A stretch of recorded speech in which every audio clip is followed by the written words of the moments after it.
All right. I call the meeting to order at 7:06. The mayor will be present, but it'll be later in the evening, so we will have to appoint a mayor pro tem. First thing, let's do the Pledge of Allegiance. I pledge allegiance to the flag of the United States of America and to the republic for which it stands, one nation, under God, indivisible, with liberty, justice for all.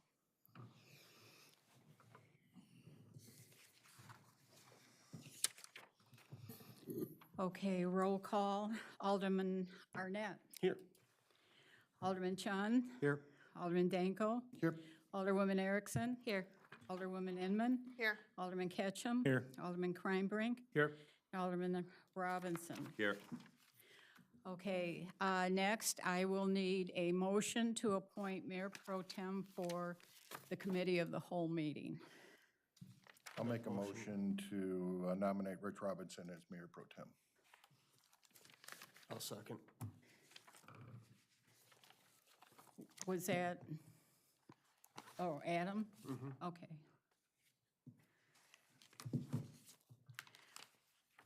All right, Alderman Chun. Yay.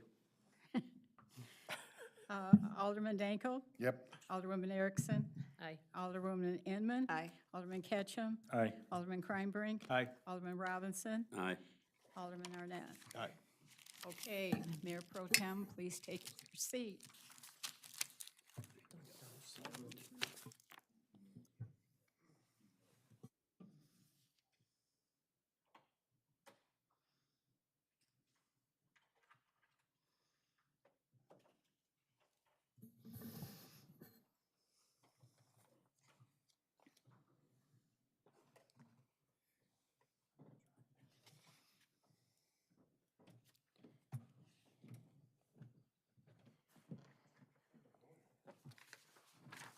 Let me move this away.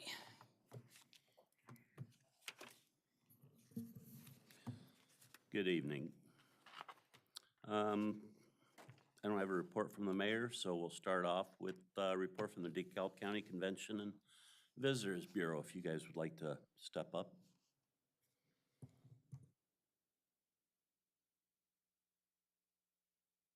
Microphone's fine. If the green light's on, then it's on. Bush? Okay, got it. Okay. Good evening. I am Courtney Strohacker. I'm the Executive Director of the DeKalb County Convention and Visitors Bureau. And we just like to really come once a year and give you guys a report on how we have invested the money from you as well as our other stakeholders, so that you can see how we are promoting and marketing not only all of DeKalb County, but specifically Sandwich. It's okay. I'll just, if I'm like, you got it. So we are the county's only DMO or destination marketing organization. We work for DeKalb County government as well as all of our municipalities and private stakeholders. We are mainly funded by a grant from the state of Illinois, from DCEO, but then also hotel motel tax money from all of the municipalities, and then private stakeholders like John and Mac Orchard, Whiskey Acres, places like that that are our tourist attractions, or the Egyptian Theater that we work with as well. We like to consider ourselves as the welcoming committee to DeKalb County. So any sports tourism that comes in, any overnight visitors. Catherine, our marketing director, does a lot of tours that come in. So we have these coach buses that will come in, and she'll set up tours for them at the Elwood, Sandwich Opera House, all around the county. So whatever we can do, whatever role that we can play, we really try to do that the best that we can. We work with all of the county hotels. Once a month we meet, and just to make sure that we're collaborating and working well together and really letting people have the best experience they can when they come and stay in DeKalb County. That's you. Thanks. We service the 14 communities of the county. You guys know all 14 of them. So if you come and see us in our office, we're usually not there. We're somewhere spread amongst the county. We do try to do our best to get into all the towns and really promote as much as we can. Sandwich seems to be one of our most favorite, though. We spend quite a bit of time down here. We have a pretty small staff. Catherine and I are the only two full-time staff members. Then we have a special projects manager, Brad Hoy, who's part-time, as well as a marketing assistant, Alexis Avilas. And then our board members, we really tried to make sure that they represent the entire county, so from all the different towns, municipalities, as well as the different areas of tourism and hospitality. So from NIU, Whiskey Acres, marketing, the Convocation Center. Don serves on our board, as well as Jeff and the mayor, so we try to make sure that someone is always there. Hy-Vee, you can just see, we just try to really make sure that everything is represented. Kishwaukee College. We like to consider ourselves small but mighty. We have a small staff, but we get a big job done. In Illinois, tourism is big business. We have a huge economic impact. 2024, you can see our visitors' expenditures was $45.8 billion. That is B with a million with a B, a billion. But I think the main number that really kind of blows people away is when we tell them that tourism saves every single household in Illinois over $1,200 in taxes every year because of all of those expenditures that are coming out. And then the next slide is specifically DeKalb County. So just travel and tourism impact in 2024, $124 million and 711 jobs created that have to do with hospitality and tourism. So that could be in your restaurants, your hotels, your theaters, anything that, museums and things like that. So pretty proud of that number. We really are proud of having such a big economic impact. And then every year we put out over 30,000 visitors guides. You can see those in front of you. Each year focuses on usually a different community on the front cover and then has different parts of the communities inside. Last year we did a big emphasis on the veterans, and this year we'll have a big emphasis on America 250 because it's the 250th celebration this July from 1776. So because we are a certified bureau, which you have to go and be recertified every year with the state of Illinois, we have the special rights and privileges to be able to be in the tourist information centers.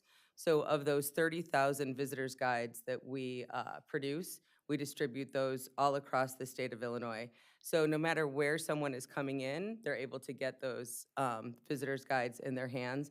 And that's something that chambers of commerce or even municipalities or different theaters or something can't do. You have to be a certified bureau. So it's a big deal. It's a lot of work, but we're happy to do that so that we can make sure that we represent DeKalb County all throughout the state and then beyond, because we pay another company, a CTM company, for a kiosk program. So just two of the different areas shown here, the hotels, Northwest Illinois hotels, there's over 62 locations, so that is an audience of over 2 million. And these numbers are a little bit old, so that's probably close to 3 million now. But we also, during COVID, we doubled down, and instead of pulling our distribution back because car travel was so big and people were taking more weekend trips, we decided to invest more.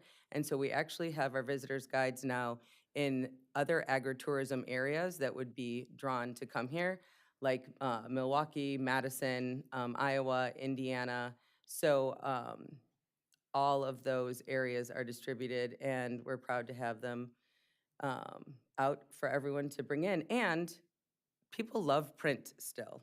I know we all have our phones, and everyone thinks that everyone is only on the computer or on their phones, but we get requests for more visitors guides all the time. So they like to have, especially that smaller size, because you can throw it in your glove compartment, you can put it in your purse, so they're a big hit. And if you are looking through those and you see any mistakes, please let us know. We try to keep them as up to date as we can. It seems like as soon as you print something, it's automatically out of date, a store closes or something opens or something happens. So we really pride ourselves on having the most up-to-date information in there. And I'm going to let Catherine tell you a little bit about Illinois Made. Hi, everyone. I'm Catherine McLaughlin. I'm the marketing director here. So the Illinois Destinations Association, we are part of that group along with that's part of being the certified bureau. And then with that, we're able to participate in different conferences that we can go to. We can collaborate with other certified bureaus throughout the state of Illinois, which is really nice, especially when we're working on trips together. We're working on the visitor experience. So if they're coming from Chicago and they're trying to get to Galena, we won't necessarily be on that main route, but because of the relationships that we made, we will push a lot of people down throughout DeKalb County and then back over to Galena. And so with Illinois, the Illinois Made program is all for makers, Illinois Made makers. And last year we were able to get inducted Sub 70 Golf, Angie's Sugar Buzz Bakery, and Prairie State Winery. And the other two makers that we have in DeKalb County are Whiskey Acres and John Mac Orchard.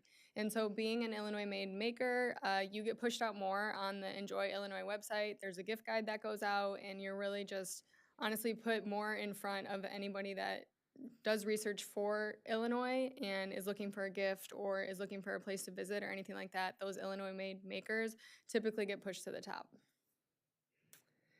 And so with the Illinois Office of Tourism, again, and being part of that certified bureau, this year we were able to have a partnership with Adara, which was a cooperative partnership agreement. And so Adara is a company that will go in and track your hotel stays, and it'll go in, and if you're looking for a hotel, let's say in Yorkville, it'll show you one of our ads that will pop up, and then it'll have like the Montclair maybe pop up or somewhere else within DeKalb County, pushing you to, instead of saying on the outskirts, pushing you to come into DeKalb County and stay with us instead.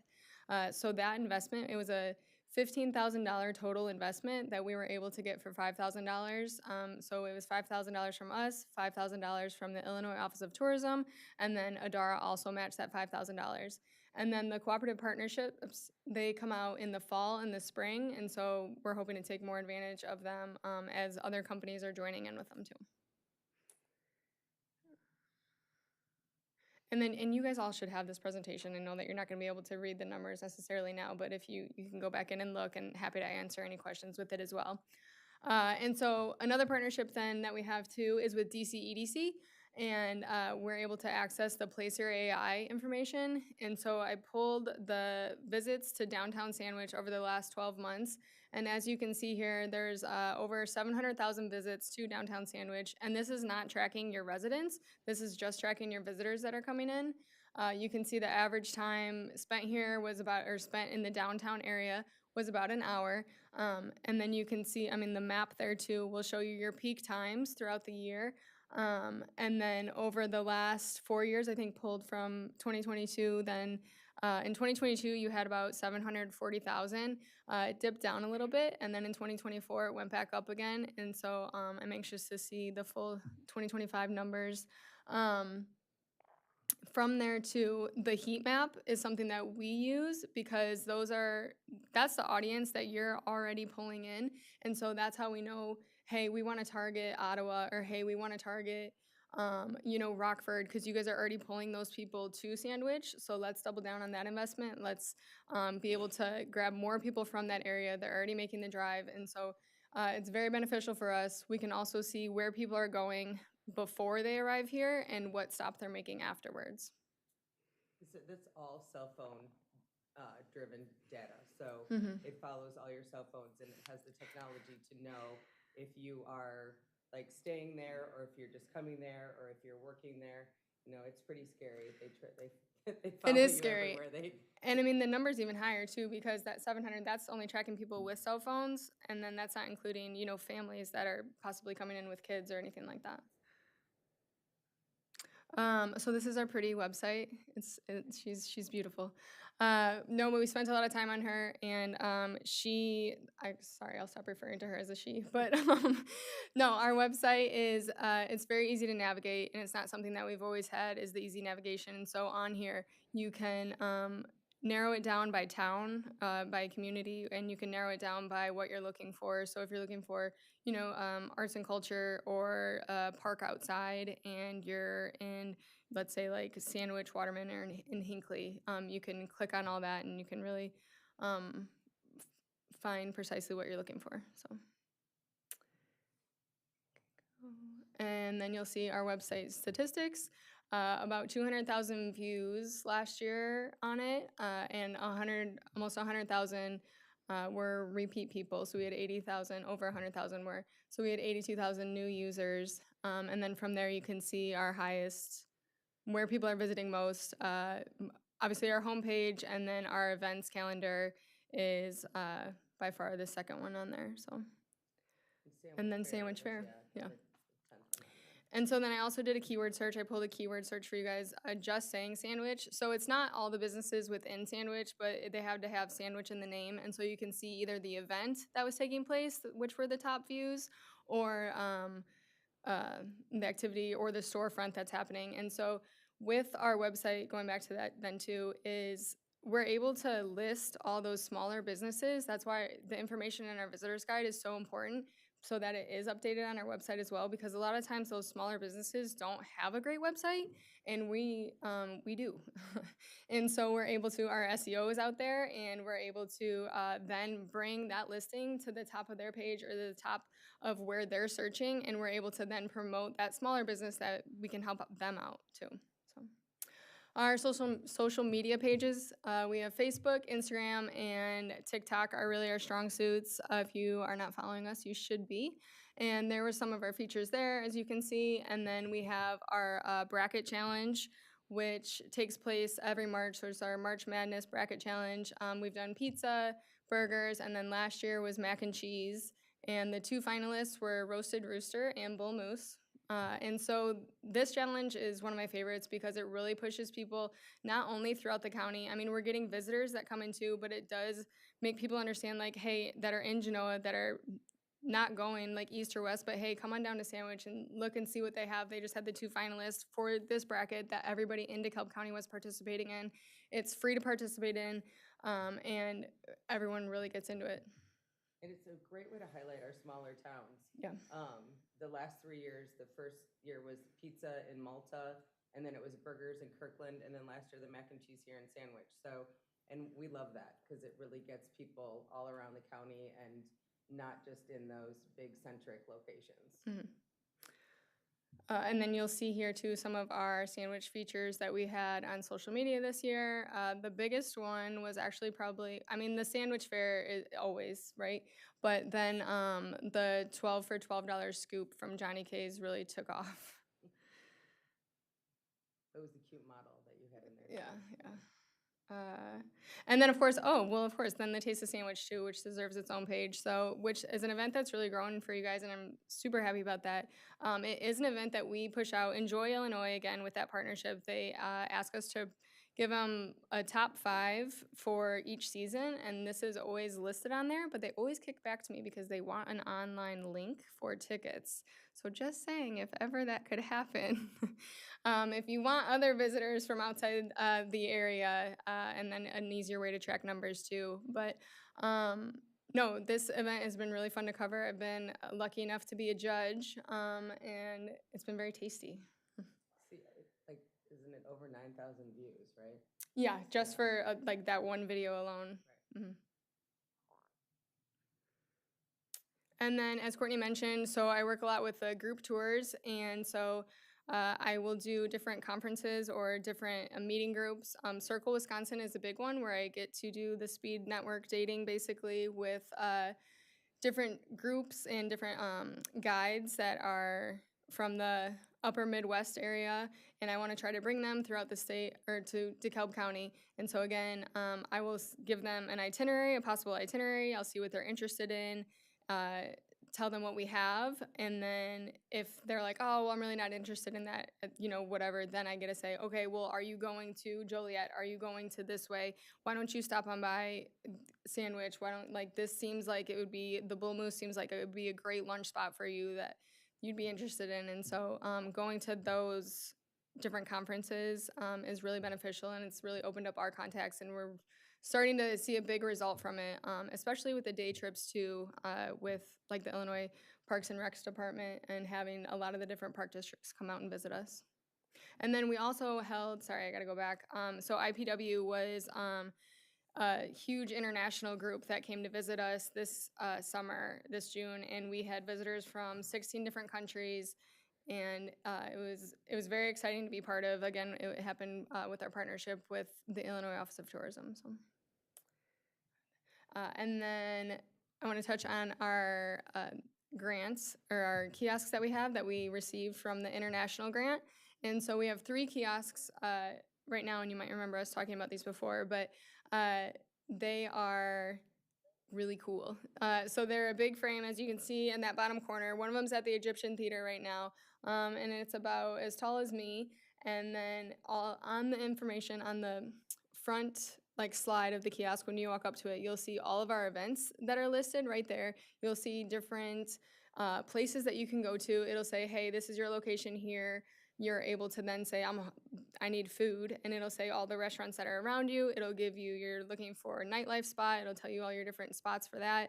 And then it also has a really cool selfie frame. So that's how we get people to start interacting with it, because it'll be like, take your selfie. It's free picture. So basically a free photo booth. And so we have them right now at the NIU Convocation Center, at the Egyptian Theater, and at home too.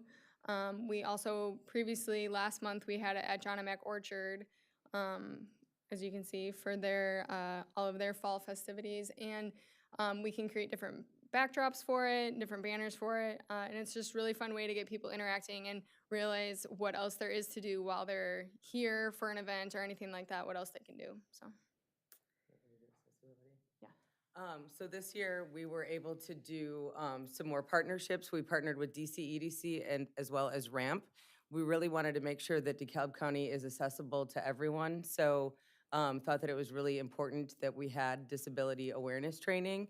We invited all of our hotels, business owners, restaurants. There are cheap things that you can do, and RAMP is totally willing to come in and do an audit. So if you can't afford to put an elevator in, let's say, there's other things that you can do to make your location more accessible, and they can also come in and help you with some of those things as well. They'll do wheelchair ramps. But then also social media was the second training. We had such a big turnout. We actually had people from Elgin, Rockford, Aurora, all came for the trainings. And so the next one we did was on social media, just making sure that your posts are accessible to everyone, and that you aren't using things when you have your automatic readers that are, reading things that they don't really need to. So it was a great training. If you're interested, Jessica Wexell from RAMP is fantastic. She would come down and do an audit for anyone or have something more specific here in Sandwich. And then we were really excited. It's been about 2 years. We've been working on starting a 501c3. As the Convention and Visitors Bureau, we're considered a 501c6. So there's certain grants that were not available to us. So we wanted to make sure that we weren't excluding any funds and access to any funds that might be out there. So we started a fundraising branch of the Convention and Visitors Bureau, and it's called Destination DeKalb County. So this last year of Give DeKalb County was our very first time of taking part in that. So you will see it again, and we're excited to be able to now apply for the Meta grant, because we weren't before, as well as some other additional grants. So hopefully the more money that we can bring in, the better job that we can do for all of you. The Out and About app, it was a partnership that we did with the History Center. Hopefully you all have that downloaded on your phones as well. It goes throughout the entire county. It was all paid for with sponsorships by Meta, FNBO, Heartland Bank, DC EDC, Psycho Escape.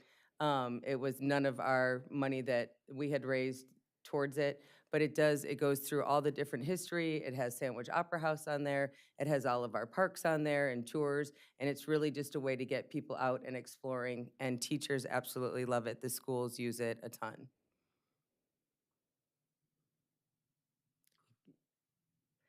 Brad's not here, so I'll cover his sports planning. Sports tourism is actually the biggest money maker right now. Meetings have kind of taken a dip since COVID and haven't quite gotten back up there. Leisure travel is coming back, but sports is really where the money is. And so we really try to make sure that we do a good job of representing all of the great sports facilities that we have, including, Sandwich and working with different ball teams that can come in. NIU obviously is a great facility to try to get people in.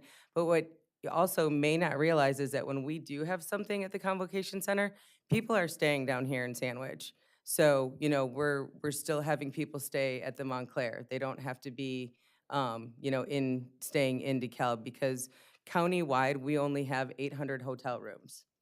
So they get booked up really fast. They're booked for homecoming, and then we're booking Rochelle and Elgin and Aurora and all those other places because our hotels get booked so quick. So, yeah, I mean, even though an event might be in DeKalb, it's still bringing people here. And that is all for us. Was there any questions? I know we tried to be quick. We know you guys have really long meetings, so we're trying to be considerate of your time. But just wanted to make sure that you understand what we do and how we're trying to work for you. And if you think that there's something that we could do better or different or want more explanation, let me know. I do have a question. What's the easiest way if there's a business that isn't on your website to be added? Like, is there a simple way to have them added? There's a form on our website that you can go to. It's just to contact us or. Okay, Yeah, that or just email. okay, One of good. those. Yeah, because I was just messing around with it here. Yep, Yeah. that would be great. Yeah, so we're actually doing our visitor's guide right now too, so the sooner you have that information for Yeah, us. I think that'd be good. There's a And few we that did reach out to the chamber. We asked them for a listing of everything. I don't know if she's gotten it back to us yet, though, and we try to reach out to the municipalities as well. So sometimes chambers only keep, if they're a chamber member, they only keep them. They don't keep the entire listing for the city. It just depends. Some cities and chambers do it differently. So we just try to compile information from anyone that we can. Thank you. Anyone else? No. Great. We appreciate you coming down. No, thanks for having us. Thank We you for love the coming update. down. Thanks. Hi, Cassie.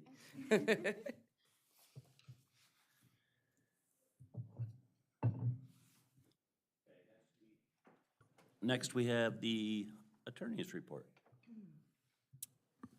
I think most of what we're gonna talk about is on the agenda. Let me double check one thing.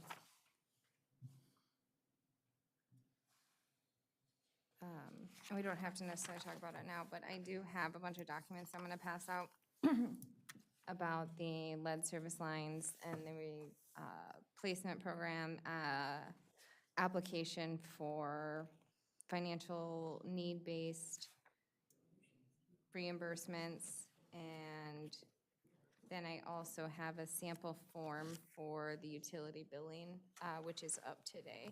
So I'll just pass that out. I obviously wanted to get this, but we have a lot on the agenda that needed to get done tonight, a little bit. So it's up to you guys. There's a couple questions that I will have. And then, Jeff, is the discussion on the lead service line on the agenda? I guess I didn't see it. Yeah. It is? Up there, okay, all right. So I'll just save most of that for then.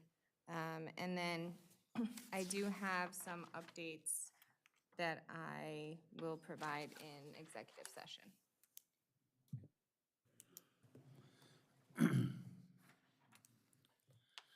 Next, we have city clerk's report.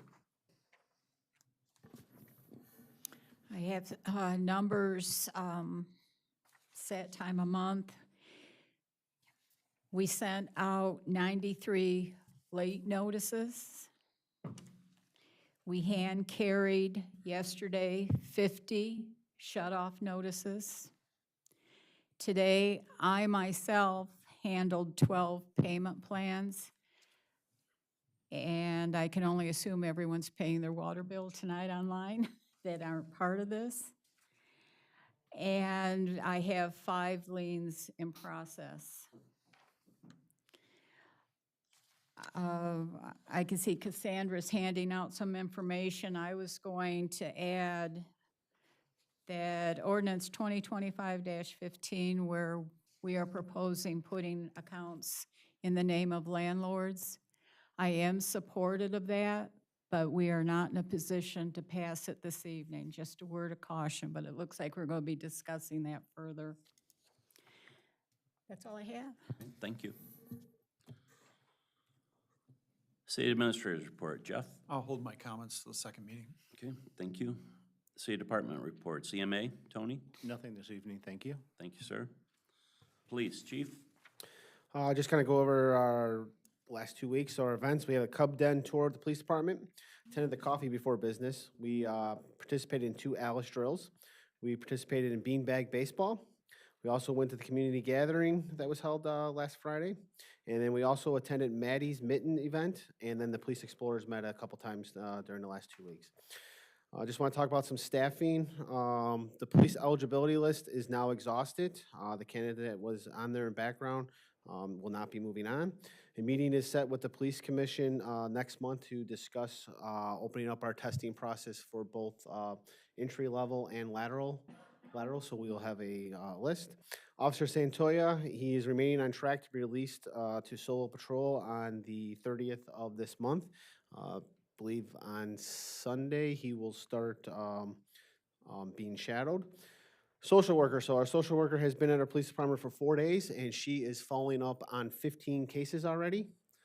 So she is very active. Community events, just remind everybody that the Christmas event is going to be December 16th at between 5:30 and 7:30 p.m. at the police department. Looking to release the flyer sometime during the end of this week, beginning of next week. We'll also be looking to, again, like we did for the Easter event, just kind of having a, using Sign Up Genius, so it's just so we have a rough idea of how many participants will be in that. Just some notable instances that I want to erect are just honoring some officers, some stuff that we got. So the first thing I want to do is actually from Ethan Kruger. Chief, please pass my thanks and compliments to Officer Favela and Hanson and the whole Explorer crew. The kids had a blast and learned a lot. The scouts asked a lot of questions, and the officers and explorers had a lot of answers. We appreciate you guys taking the time for us. The other one I want to mention here is from Sergeant Whitecotton to Officer Beatty. Officer Beatty, I just got done with a monthly body cam review. I came across a call for service. I just wanted to let you know how proud I am of you. I was super impressed on how you handled this call. You showed compassion and you went above and beyond how you handled this. Sometimes the things that seem small turn out to be the biggest difference maker in someone's life. Job well done, sir. Keep up the good work. And then the last one I want to bring up here too is on November 13th at about 11:25 p.m., officers had responded to the area of the 700 block of Keys Avenue in reference to a wanted subject in which they had been looking for a period of time. They observed the wanted subject outside of the backyard of the residence. They were able to confirm that was him. He then went back into the house. At that time, we called for assistance from the Plano Police Department and the Kendall County Sheriff's Office. The Plano officers and Kendall County deputies arrived and provided a perimeter. We spoke to the father of the wanted subject. He denied that the offender was in the house. He was explained that there had been a warrant issued for his arrest and that we had watched him go inside the house. The homeowner, the father of the subject, eventually told us to go and get a warrant. A search warrant was obtained through Kendall County, and the charges were approved. The charges were eventually approved for the father for obstructing justice. When we did present the warrant, the father opened the door, and at that time advised that we had a warrant for the other individual's arrest. They conducted a search of the house and eventually located the offender in the attic. He was taken into custody without the incident, and then the father was also taken into custody without incident too. And the offender was transported to the Kendall County Jail. The father was transported back to the police plaque to the police department, process, and then return back home with a court date. This subject had been wanted for quite some time, and also my understanding is that the subject was also wanted for questioning in some cases in DeKalb County pertaining to some crimes against children. This was done by Sergeant Meisner and Officer Lundstein. They went well above and beyond on this call, taking the extra time that was needed. Instead of actually running into the house, they backed off, used time distance, and obtained additional resources, and had a positive result for this particular event. Just a reminder too that we're going to start our extra enforcement for the Thanksgiving travel. That is going to start on November the 21st and run through December the 2nd. I provided you guys with the monthly report, just some of the things, again, a lot of training was attended during the month. The one thing on there for training, all of our officers received CPR training, which is required by the state every 2 years for us to get recertified in CPR. The other thing too, again, a lot of community engagement was done throughout the month. A couple good cases on there too that, and the significant instances, again, a lot of follow-ups being done by Detective Rominski, and then you also see Officer Santoya has been following up on some cases. We did process 14 FOIA requests. I just want to also point out that 87% of our call volume for the month of October was our officers being proactive. And then for the year to date, we were up to 83% of our call volume are the officers are being proactive.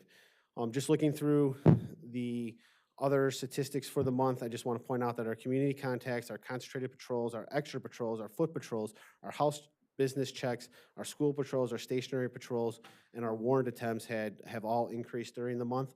The other thing too, I wanted to point out that our officers conducted 400 traffic stops during the course of the month. That's the highest number of traffic stops that we have done the entire year. So again, being how proactive we're being. When you look at the calls for service that we're having though, our reactive calls, our mental health calls again have increased during the month. Again, with our social worker coming in, that should trend down. As I pointed out before, 4 days, she's already got 14 in particular cases that she's looking for. And I think there's another 2 or 3 that just came in the last couple days too with that. Our domestic/child custody calls have also increased. Those are also calls in which we're hoping that our social worker can become involved in and give those additional resources for individuals to cut back on those. And then our check status calls have also increased again. Our check status calls often sometimes are mental health related, but when we're getting dispatched to those, they may come in as something different, but when we get there, they end up being mental health calls. So again, another avenue for our social worker to be able to follow up on those calls. And the last thing I just wanted to point out that I didn't get a chance to point out, our canine. So Muscle was deployed 4 times during the month, so she's getting out and about too, being proactive on Sergeant Meisner's shift for that. If there's any other questions pertaining to the monthly report, feel free to reach out to me on that. And then again, just want to remind everybody of our community dashboard, and then also the police department website. Lots of great information on there. And as I always like to close, I like to express my thanks to the officers for the job that they're doing day in and day out. If there's any questions of me. All right, thank you, Chief. Kurt's not here. Unfinished business. Oh. Not yet. Thank you. A discussion on ordinance 2025-15 regarding amending Chapter 86 Utilities of City Municipal Code, update of utility billing procedures, and owner name on utility bills. And I guess Denise, you said that, are you just saying that you're not in a position to implement this right now? I have a lot of questions on it, so I don't think that the council as a whole is ready to pass it. Okay. I'm just now seeing this application, yeah. for example. Well, and so I guess I'll just give a little background. What it really comes down to is changing the code to specify that property must be in the property owner's name. I do know that implementation may be an issue, so we may want to specify, when that will go into effect. The language that I changed says on a form to be provided by the city. So the purpose of that would be that we don't have to change the ordinance every time we want to change the form. So the form isn't necessary to pass the ordinance or to implement it. I just wanted to give you guys an example. So I think, and it doesn't have to necessarily be passed tonight, but what we should probably discuss since we're here is, you know, how we would like to implement this, or if there's any specific questions or concerns with regard to the implementation, because I'm sure that will put some strain on the staff, and because we're on a quarterly system right now. So I don't know if anyone has any thoughts about that, or other questions with regard to the ordinance. Well, I was just gonna say that the memo that we got from Jeff basically kind of spells it out, and, I mean, and it talks about how the landlords have to be identified, so I agree. I mean, we need to give them time to, one, be aware of this, because some might not even live in town, might live out of state, et cetera, so we'll have to identify all of the rental properties, make contact or attempt to make contact with the owners, I would guess.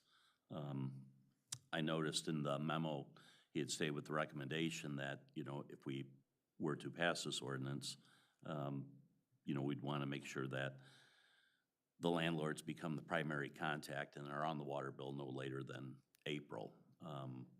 You know, that's, again, 6 months away, just under 6 months away. So it's probably not a bad goal to be shooting for that before the end of the fiscal year. I don't know if we can do it that quick or not, or how we're gonna go about doing it. But like I said, those are, I think, some of the questions probably that Denise would have as far as how it's going to be accomplished, and, you know, what happens with the ones that we don't make contact with the landlords. How do we go about doing that? I mean, obviously, the renter is sending the check somewhere, so we would have to get some cooperation from them also. And I will just add that I do have access to DeKalb County and Kendall County. I mean, and we can go to the recorder's office. So as a last resort, we can 100%, I can find proof of who owns this property. Obviously, it probably would not be a well worth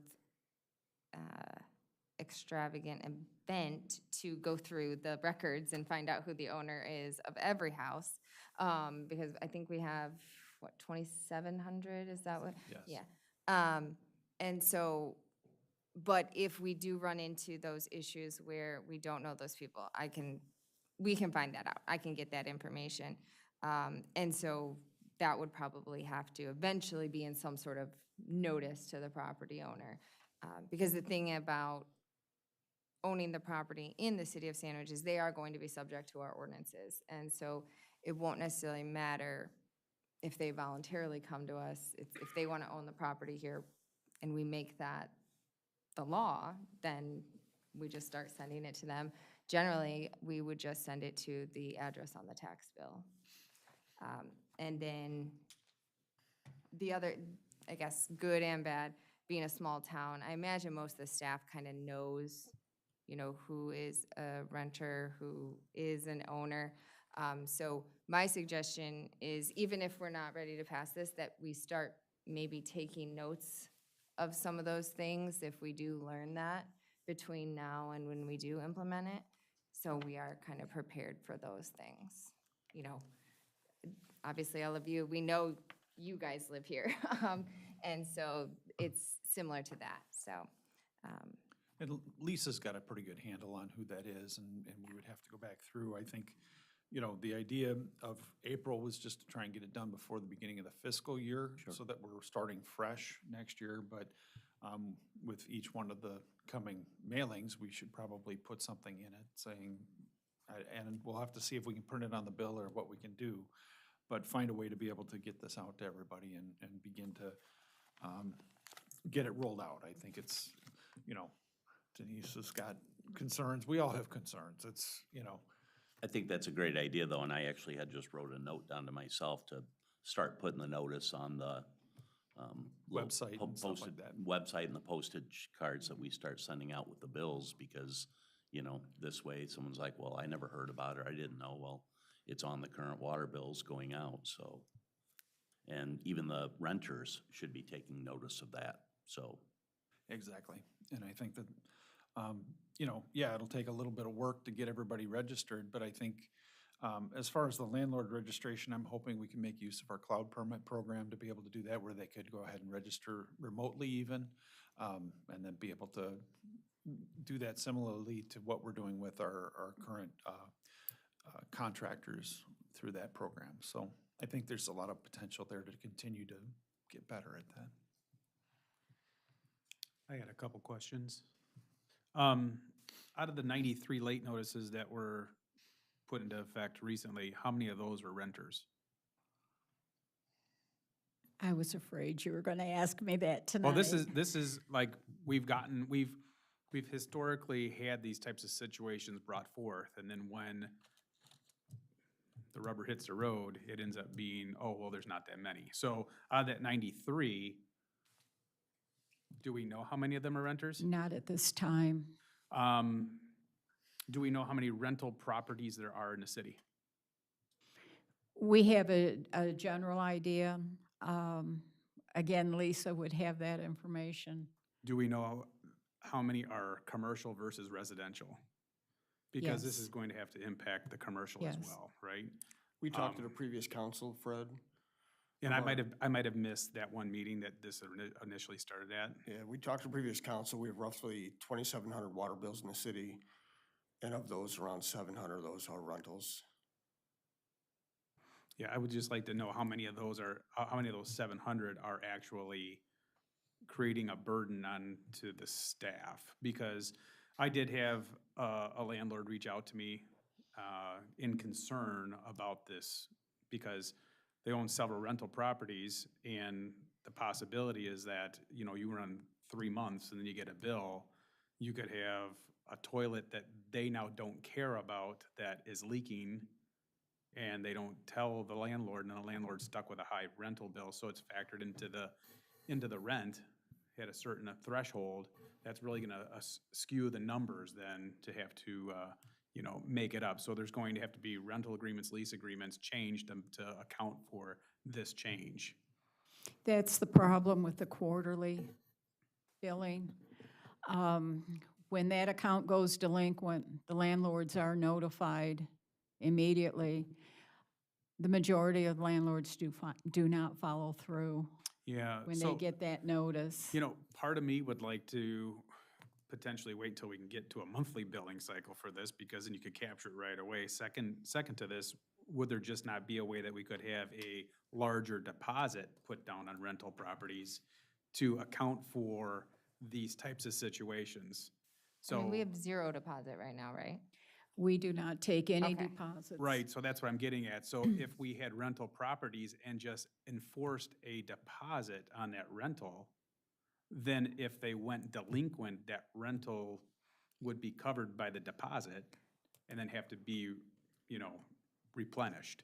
So, I mean, I think that would be a quicker means and methods versus trying to reinvent the wheel with so many people coming and going. But if a rental property had a $300 or $500 deposit, or even a $1,000 deposit on it, that might be a simpler approach. I wouldn't have a problem with that, but I think the landlord should be the one that puts the deposit down. And- Because it doesn't matter who the renter's gonna be. It could be that, he's gonna be the it landlord. could be that the landlord has that and then can Yep. get reimbursed then by their tenant, you know, for what they were delinquent in paying for. But I just wanted to make sure that we were talking about residential and commercial, and that there's some skin in the game for both parties, I think needs to happen, right?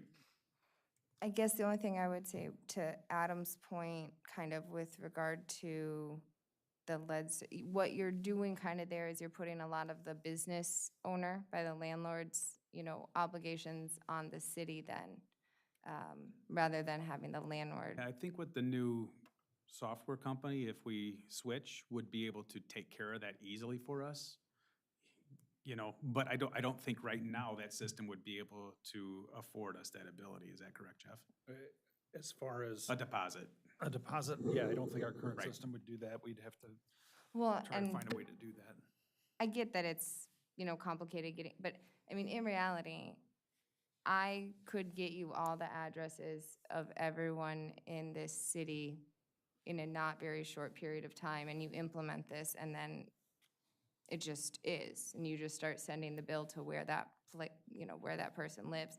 So I know that on the outside, it seems like a big change, but all you're really doing is changing the address. You still run into an issue, though, that the landlord may not pay right away, and then Denise is still tracking them down and still leaning the property. However, if there's a deposit that's put in place, you draft from that deposit. So we now have that money in hand and spent. Secondarily, we have that money in an account that's accruing interest, so we're gaining a little bit of revenue off of that money sitting there as well. And so that, I think there might have been a provision in there that said that there was no deposit. So, I mean, there definitely can be language added in there that if a deposit is wanted. So, but those were just some of my concerns with it. I mean, I had the phone call that re-emphasized my thought process on this, but if today we don't know how many of those 93 are renters, I think we're kind of in a bad That's a spot to number I support it. can get you Yeah. tomorrow. It's relatively quickly to Okay. get that information. I just didn't have enough time today, but hear I ya. knew I you hear were ya. going to ask that. You knew, but you, never mind. So that's just where I came from. I think a deposit would solve this and not have to change anything other than say that there needs to be a deposit. But I think part of the problem is we don't necessarily know all of the landlords, do we? No. I mean, so that's the thing, is like some of the water bills, I think our code says that they are supposed to be in the landlord and the tenant's name, maybe? Or is it an or? I think it might say an or. So there are a lot of properties that are only in the tenant's name, and we don't actually have the owner's information. So that, And when a tenant moves out and closes that account, does it automatically revert to the property owner to start up? It doesn't. It's- Actually, only if they request that. Yeah, And so- that's part of a problem too. So I would think that With the you, quarterly billing, it complicates things.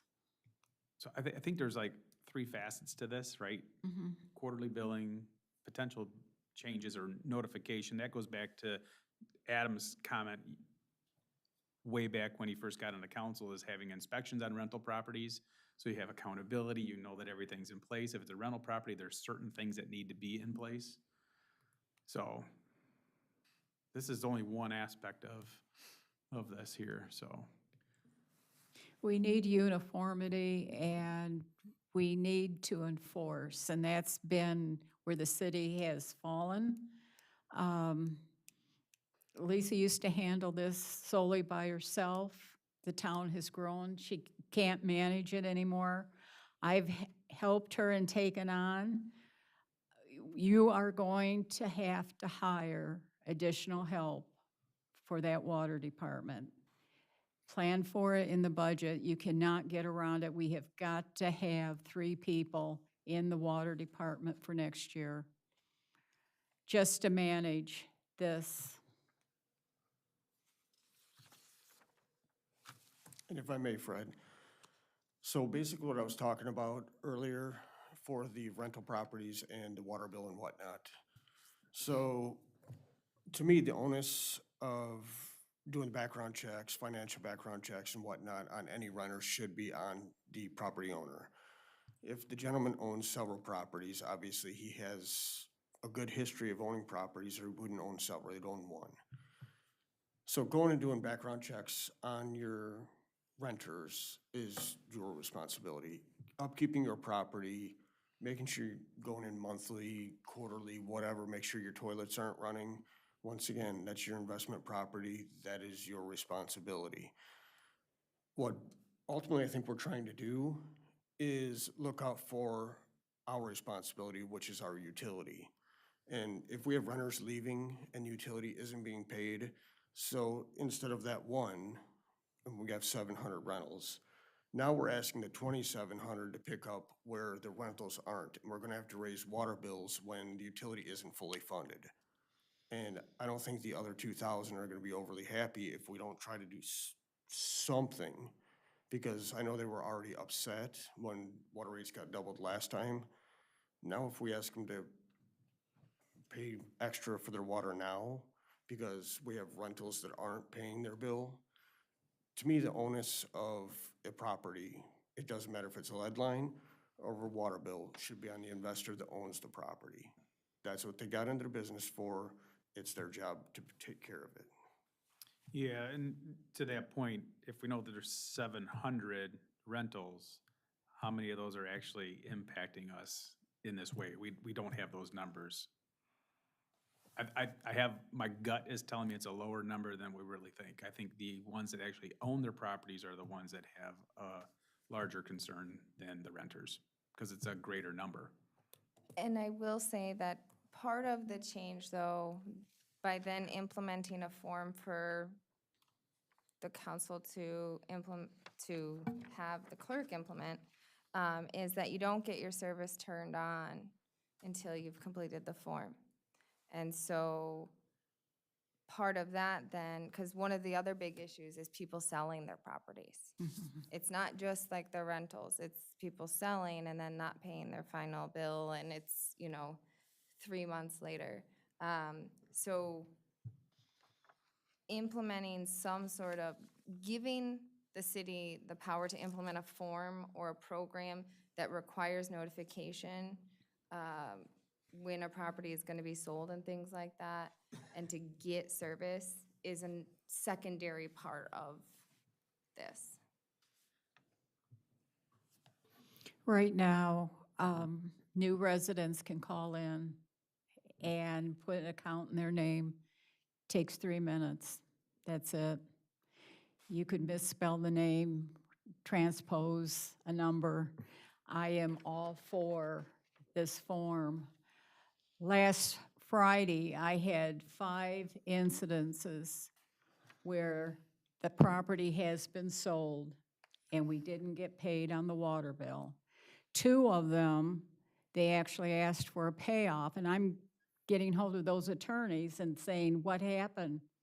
You were supposed to collect this at closing. These problems are increasing, they aren't decreasing, so I am open to anything. I really would like to have new residents come in and fill out a form, or if they could fill it online.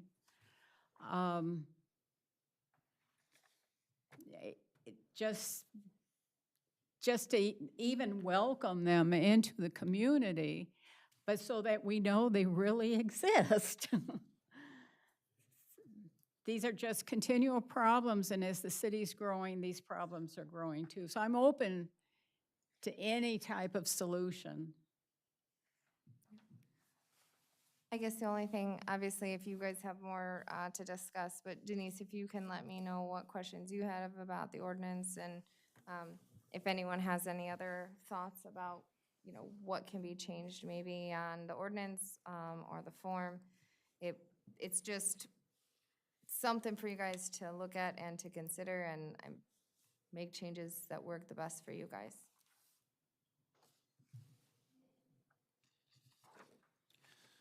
Okay. So we should bring it back at the next meeting. Yeah, because I want to hear Denise's questions and concerns, and I want your input, because you're here every day. So I want your input. So Okay. that's what I'm waiting for. Yeah, we should have it on the agenda for the next First. meeting. Yep. Thank you. All right, next we have discussion on Resolution 25-16 regarding adopting the Little Rock Creek watershed-based plan. As I discussed at a previous meeting, that we did get final sign-off from the Department of Natural Resources that they have accepted this for us.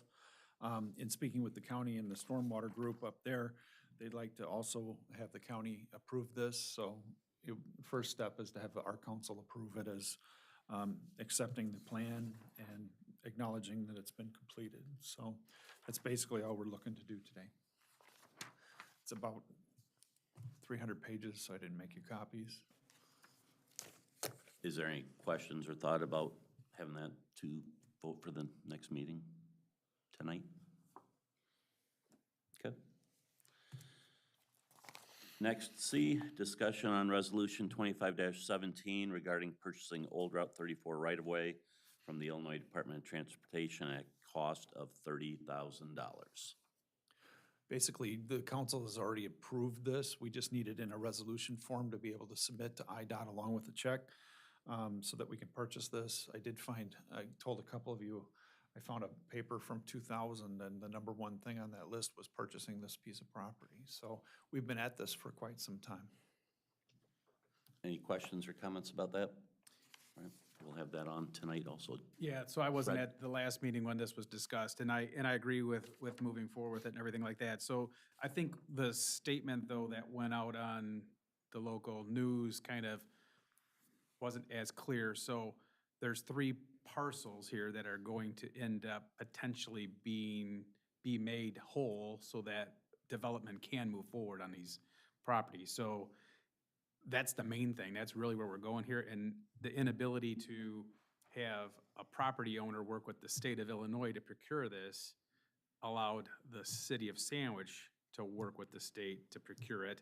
And then the intent is to pass those expenses on to the potential developments, so we become whole when it's all said and done. So I just want to make sure that that's broadcasted and recorded on our minutes, that our intent is to recoup those costs moving forward. And create a development parcel for 2 definite that are kind of wonky right now. And I think it's important to mention what Jeff said too. He found paperwork going back to 2001. It probably goes back even further than that, 1987. as far as it being Yeah, vacated. the state was non-responsive for how long? Right. Right. So And I want to commend everybody that did all the legwork to make that happen, so thank you very much. Okay, so any other questions or comments about that? All right, that's on next then also. Discussion on resolution 25-18 regarding ratifying and approving the purchase and outfitting of 4 2025 Ford Police Interceptor utility SUVs from Ford Motor Company LLC for use by the City of Sandwich Police Department in an amount not to exceed $75,000 each, or a total of $300,000. My only question or comment on this is, I thought we already we decided did. This was approved on August 4th. Okay. Unfortunately, it just took a while to get Ford to get us the correct paperwork and get everything straightened out. Initially, they had it set up that it was going to be a monthly payment. The mayor was able to work with them to get that to an annual payment. That's going to save us quite a bit of interest on that.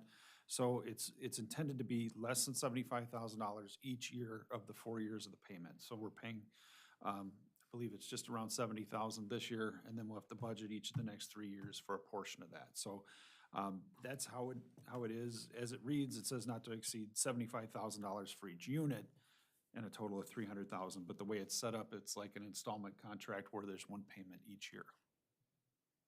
Right. And Don and I talked to Jeff earlier about this because we read the document. We would just like the document to state it's an annual payment. Because There's one line here, the total cost not to exceed $75,000 annually should be added to this. Even though our resolution that we passed is down further, it leaves an interpretation that you could pay $300,000 up front, and we can't afford that. I guess, Jeff, if you look at the documents provided by Ford, they assigned a value to each vehicle. Each vehicle. Yeah, and so we are purchasing them at an amount for $75,000 for each vehicle.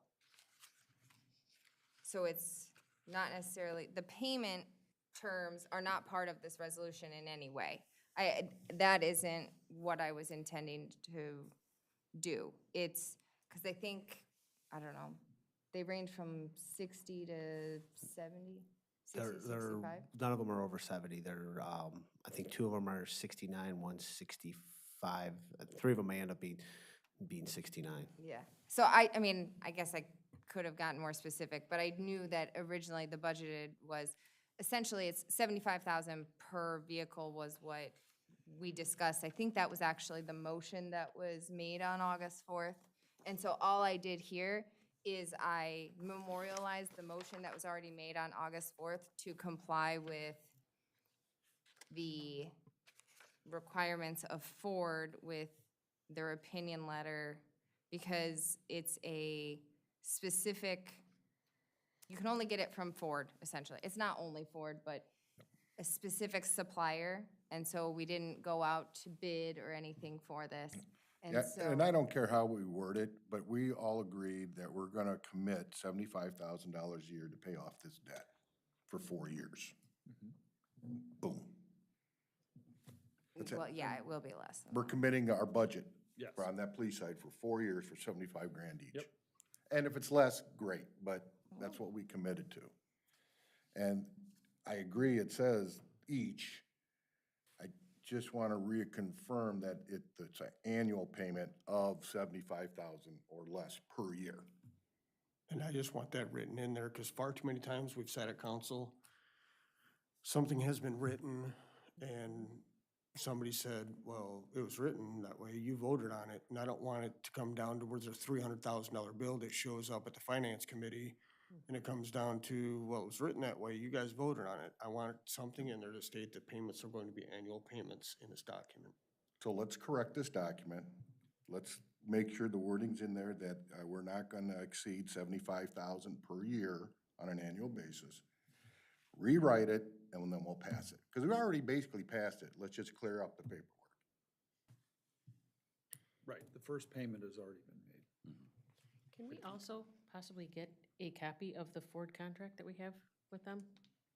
Sure. It hasn't been executed yet, fully executed.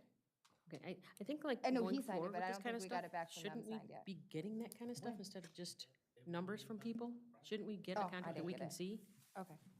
Yeah, I agree. I mean, any sort of contract, we Any should always agreement, just any have a copy contract, of. I think that we should be able to see before Well, we're. we did get it initially, and we left it to the chief to be able to Right. work out the finer details and then work with the mayor to sign off on it. Right, but So like- that's why we did the 75,000 Right, is but why like we after came it's to. signed off and stuff, we should get that, I mean, just, Yeah, I guess we could, I mean, yeah. just so we're all on the same page. Yeah, So that and- nothing was written differently, or, we just all know that it's all written the way it's supposed to. So could we just amend this resolution? Well, I'm trying to pull it up right now, but, so I guess just I don't remember, I can't pull Could- up the minutes right now, but there was just a motion to authorize the chief to do this, Yeah, right? But part of what Ford needs, well, kind of, they need me to say that we did everything in a certain way. so I just think that in the very first heading of the And then right here. resolution, where it says Right. not to exceed Repurchased. 75,000 each, it could be each / annually. Or a total of 300,000. No, that's not the right one.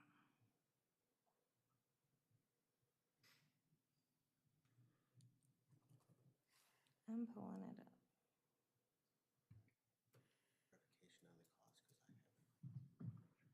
Well, I have that. But it's not, and isn't it by vehicle, not by annual payment?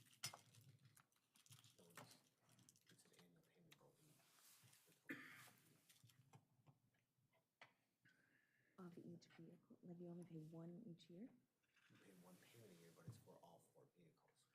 Right, okay. Yeah, can you forward that to me? I can't.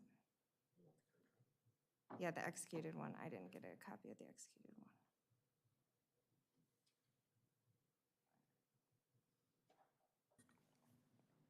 Thank you, okay. Yeah, not to exceed 75,000 annually, I guess you could say it that way, right? Just take each out. Because this is all 4 of them, just we're spreading it out over 4 years of payments. Right. Well, and I just want to look at the way the contract is worded real quick. So I think that's what they're talking about. Well, while you're doing that, we can move forward. Let's get this rewritten up and present it in 2 weeks or the December meeting. Well, I think what Alderman Kreinbrink is saying is that if we agree on the word, and I can do that between now and the regular meeting, because it's on the regular agenda to, it's just a couple words that you guys can approve it as amended. So if we can do that by the second meeting, we'll vote on it Yes. if it's done. Okay. Okay. E, discussion resolution number 25-19 regarding quote from Flock Group Incorporated for the purchase and implementation of 8 Flock safety license plate reader cameras in the amount of $24,000 annually. And I'll just say, part of the reason we did this is we figure, get it in front of you guys, you know, change the numbers, do whatever you want, but just get it in front of you. Anybody want to start? Yeah, I'll start. I'm not in favor of buying 8 of them at all. I think maybe if, to get on the network so you can, once it's up in the cloud and then you can do a search with the other the other municipalities. I mean, I'm looking to see what you all think, maybe 1 out of 34 in Getley on the way out of town, because there's one to the east, right, by Kendall?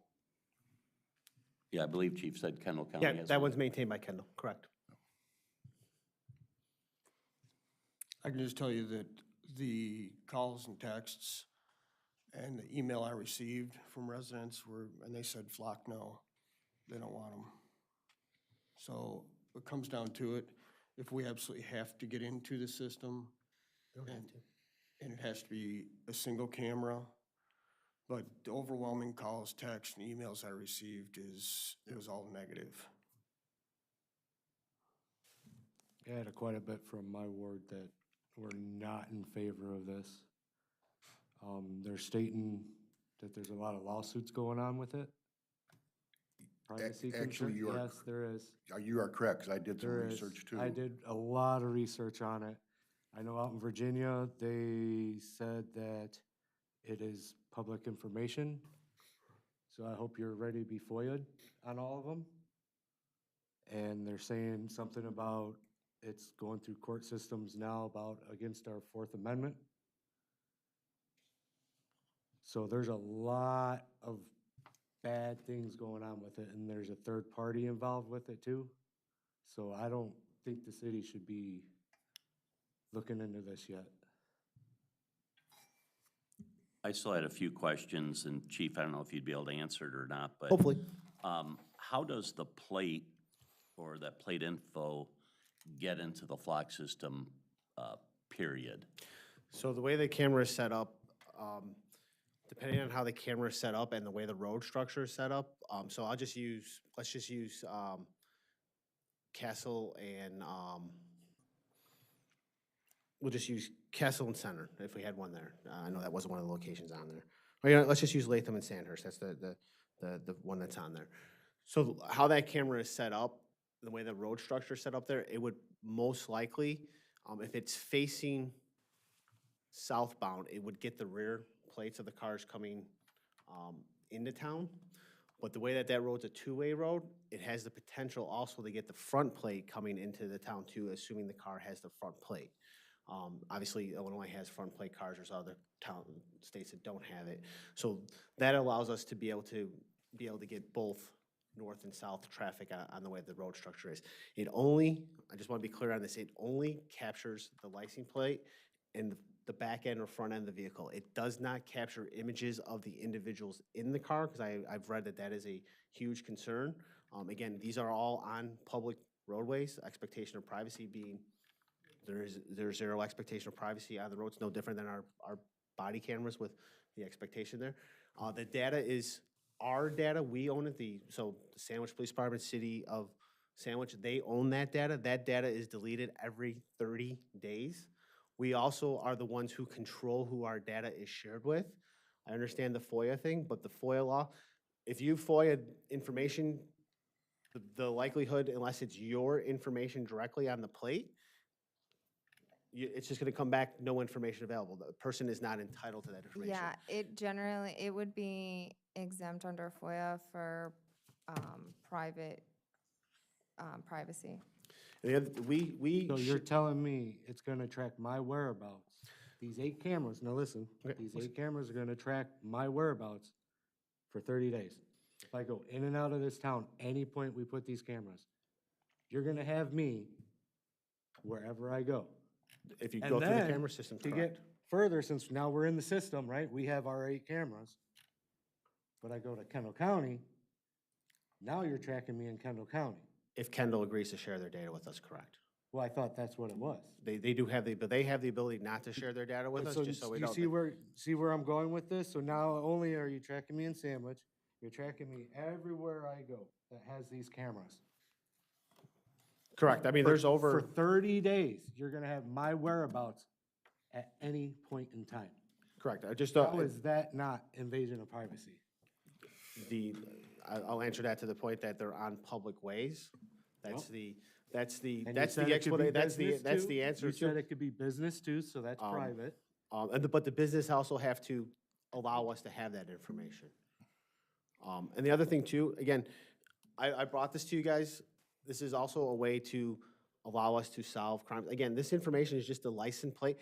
It doesn't tell me unless I have a reason, and I'll just use you, unless I have a reason to run your information, it doesn't, I just can't do it. There's a checks and balance. The officers have to have a report number, a call type that's associated with it. It's audited, it'll be monitored by myself, and the fact of what they are being run for, because that's one of the bigger cases that's out there right now. I believe it's the Colorado case where the detective goes and accuses the lady because of her car, and that, I will just tell you as a police chief, that is bad police work. That is bad police work, right then and there. This is a tool to develop information. That is, I will agree with you, that is a misuse of the way that system is designed. And should that happen with us, that's my job and my responsibility to make sure that first off, that it doesn't happen, but if it does happen, that the officers are held accountable for those actions. And that's what that audit is for, and that's the purpose of that audit being done. The main focus of this is another tool for police departments to deter crime, or the fact that if you're going to come to Sandwich and you're going to have the potential of committing a crime, your license plate has a great chance of being in the system to help us solve crimes. We've had numerous crimes in the last 6 months in which this information would have been great. We had, as I spoke at the last meeting, we had 2 businesses that got broken into and the slot machines broken into. We would have been able to use this system to potentially identify a time frame to look at what was coming in and what was going out of town during that time. We currently are investigating the case. We have a death investigation right now where we are physically trying to build a timeline. And if we had this camera system in, we could potentially have built a timeline for this. I understand the concerns. I understand the issues associated with, but this again is another tool for the police department to use the right way. The right way. And that's something that is my job as the police chief, to make sure that the officers assigned to this department are using it the right way. And there are protocols that are set up in the program to make sure it's used the right way.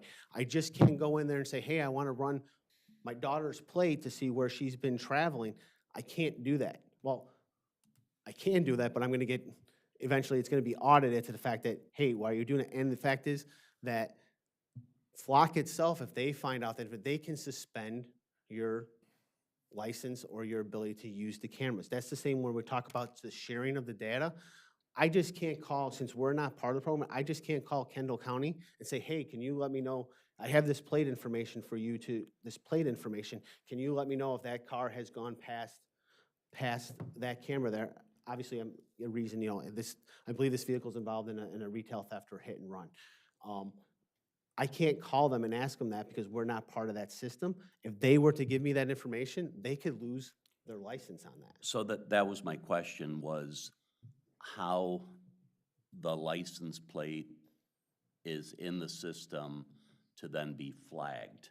So you're saying if we're not part of the system, we had a murder here in town and we know that the license plate of the offender is XYZ, that information Correct. won't be in any Flock system. Well, the license plate, the information could be in those, I'll just use Kendall County. Right. It could be in Kendall County system, but I can't call, Kendall County is not allowed to give me that information. They would run the potential of having their system suspended. So any place where there's been a successful flock apprehension or whatever is solely from towns that have the flock camera systems in it. And those towns have agreed to share information amongst themselves. Right, Correct. but no town, they can't share the information with anybody, doesn't matter if it's a murder suspect, if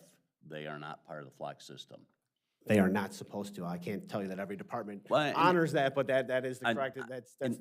And I mean, and I know it's, obviously it's in the computer system, which is gonna be way bigger than what the flock system is, I would assume. Correct. I mean, this is just captures the information. We still have to take the plate information and run it through the state Leads, computer system NCI. to see if there's, you know, who the vehicle comes back to. There are parameters that are put in there that if you do have a stolen vehicle, that information's already put into leads, NCIC, so that vehicle will be flagged in the system. So if it did come into town, it would say, the officers would get an alert to say, hey, this vehicle just passed Latham and Sandhurst going northbound, so it's going southbound, and so it's coming into town. So it would set up a real-time alert system to that. And the same thing that if we put it, if we had a stolen vehicle, it would be the same thing for the other towns that have them. You know, just talk about neighboring towns that already have. Huntley currently has 4. Hinckley, sorry. Thank you for the correction. Sycamore, I misspoke the last time. I said 24. They have 26 flock cameras in Sycamore right now. So when you talk about driving, you drive in Sycamore, you're gonna be on their system. But again, this is designed to apprehend people who are involved in criminal activity. This isn't designed to the average person who's just driving around. Their information is not going to be, should not be ran and should not be developed for additional information. Obviously, Plano is in the process of potentially getting some cameras too. And again, 8 cameras, if we want to cut down, that's fine. I would disagree with the fact of 1 to just get us in the system. That's not going to be beneficial to us. I would disagree, only for the fact that we would be in the system, so we would have 1 camera that would allow us access to the system, and I can't imagine any other agency that has flock that wouldn't be willing to reciprocally pass along the information. If it only takes 1 for us to get in, I think it would be, because with the phone calls and with the emails that I have, they've all been negative also. People saying that, you know, Big Brother's already too big and we don't need it. I understand from the investigative law enforcement aspect of it that it could be good, but I think just 1 foot in the door with 1 camera would be better than nothing. Last week you were asking for 5, originally 10, knocked it down to 5, and now we're back up to 8. I was ready to come in tonight and basically, I don't think we should get any, but I didn't know how we could access the system. So that was important to me knowing. I'd be more willing to do it with 1 camera. And again, that's just me, but I appreciate the explanation because I didn't know how it works. And just to kind of just rebuttal the one, I hear what you're saying on that, but 1 is going to give us very limited access to what is going on in our town. So when I speak of that, I'll just use the example of a burglary that happens, and let's say we have we'll just use Latham and Sandhurst as the place of where the camera is. If that vehicle goes nowhere near that area, you know, if it goes out of town down Gleddy, we're not going to have that information. So that's kind of the premise of the additional cameras gives us more coverage within our own city to try to deter those crimes from happening. I realize this is a very hot topic, and again, that's why I'm bringing it to you. You guys are the ones who are going to decide if we want to use this or not, but I believe firmly that it'll be a great investigative tool for our officers. I've talked about this before, or brought this up. There is a lot of drug activity that happens within this town. And what is the biggest way drug dealers move? They move their stuff in vehicles. So that is another important part to look at that. You know, there is, again, there is a drug problem in this town, and as the police chief, we do not do a very good job at fighting that thing because we just don't have the resources or the time allotted for that. Chief, if you could take this list down, which ones, strategically speaking, how many could you knock down and still be efficient in your policing activities? He doesn't want you to say which locations because you're gonna give your strategy up as to how you work that, but. No, I mean, If it there's was- some locations that I mean, if you want I have no problem giving you where my top ones I think would be. I think definitely Latham and Sandhurst, Latham and Center. I think 34 and Gletty is another good one. Maine and College. I like the Lions and Dayton one, and then the other, those would be my top ones there too. If you're asking for where my top ones would be, those would be the top ones that I think would give us the most coverage. When we look at some of those locations, those are our more highly traveled areas. Especially when I think of Lions and Dayton. School. Kid gets abducted from school. Got a partial plate. Got a vehicle make. Great lead right there. There's success stories when it comes to abductions where they've been able to locate people within 6 hours of abductions through this technology. Again, this technology is meant to get criminals. It's not meant to get people who are obeying the law. Yeah, and another thing, based upon what you've spoken to as far as who has this system, it's primarily to the east of us and to the north of us by one town. But you go north and you shimmy over a little bit, you can get to the east and bypass cameras, right? So your location that you talked about kind of solidifies the fact that that's where it should be, up there north of town. You've spoken to the point that we have a drug problem in town, right? Overdoses have increased, right? Correct. Your mental health issues have come in, and that's been a player into that, has it not? Correct. Secondarily to that, domestics have increased. Correct. And So these are all the reports that you've given to us. Your only other added potential would be to add more policing efforts with additional bodies, correct? Correct. And that would be exponentially higher than this 24,000, correct? Correct. So the 24,000, I think the number's kind of high. However, I don't think one is the number. I would be in favor of starting with 4, cut it in half, and then see what we gain out of it, see what the pro-con is, and see how we can then figure out what our next steps would be. Maybe it's moving them to a different location per se. But I think we need to try something different. Our neighbors to the east of us have been using these, they've been successful. If your Dodge truck got stolen tonight, you definitely want to know which way it's headed. And if it's going north, south, east, and west, if somebody abducts somebody, you want to know. I'm not concerned if somebody knows where I'm driving around because I know I'm not doing anything wrong. It's at And Prescott as soon as I Brothers leave broke down, this by the way. town, what's that? It's at Prescott Brothers broke down, by the way. Oh, darn it. Is it really? It's a Dodge. But what I'm getting at is, you drive to the east, you're already being watched. So the big brother thing, I get it, but if you're not doing anything wrong, you don't have anything to worry about. This is protection. I've seen the benefit in other ways, so I just don't know if 8's the right number for me. And again, I'm not locked in at 8. I'm locked in, again, that's why I'm here looking for guidance. I was just trying, 8 is what I felt would be maximum outlook for the city. Yeah. We have all avenues potentially covered too. And the other thing too is that Chief has the ability then to have a camera that is also movable, that he can move to a different location. So if he knows that there's a target that they want to investigate and know if that vehicle is coming there, they can move that there. I'm sure there's a cost involved, them to reinstall.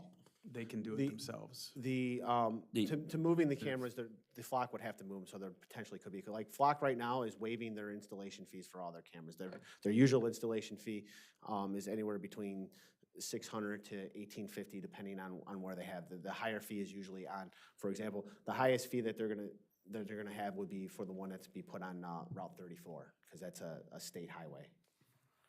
And that's primarily due to permitting and all that Correct. fun jazz, because there has to be all those resolutions and everything. Flock would be a nice thing to have. It makes things easier. And ultimately, if it's gonna solve a crime, I get it.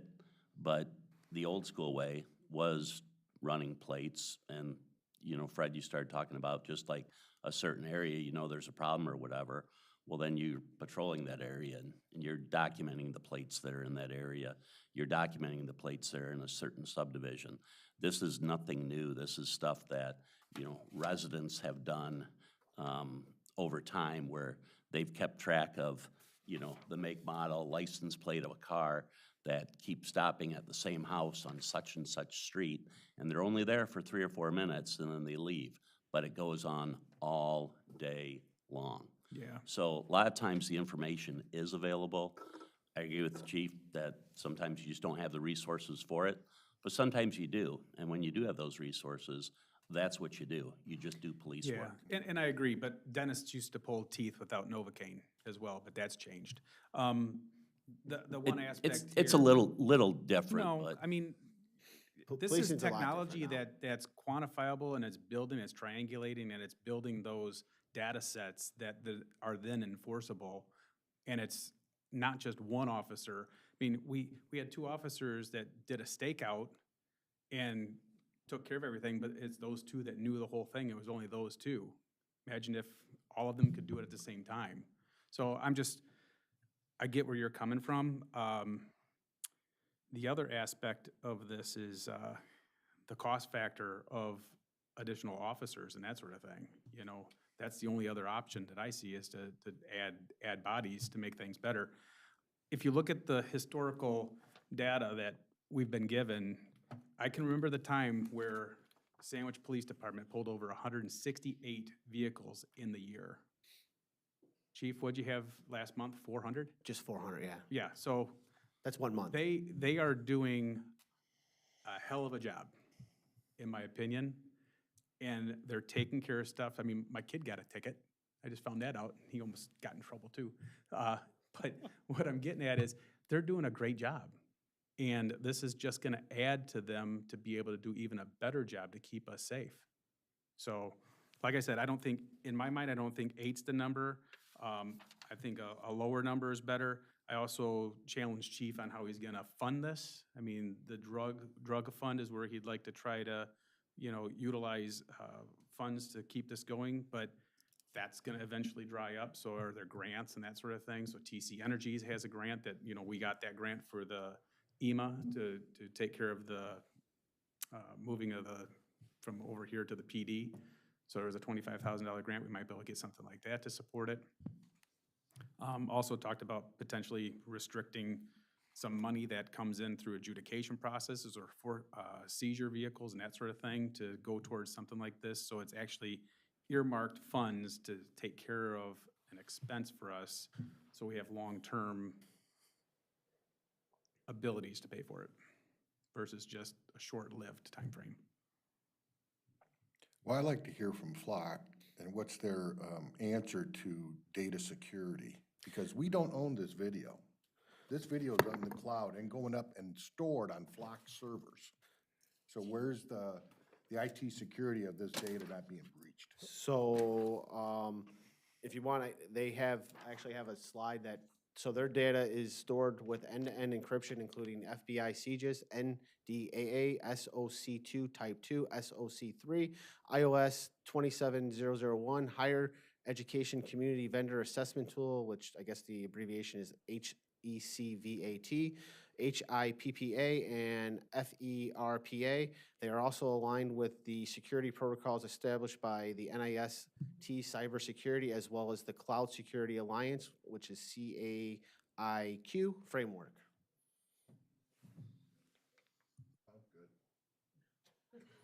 It's a good question. yeah, It's a great question. Anyway, but yeah, that wasn't part of the packet, so that, I did see that, so. That was a whole lot of acronyms. And maybe if we need anything, helped on that, maybe Tony could help us in some of that. He's pretty IT. And I will just say, like HIPAA was one of those, and that is the most, like, one of the most stringent regulations that are out there. So if it's compliant with that, it's likely fairly secure. Obviously, hackers exist, but.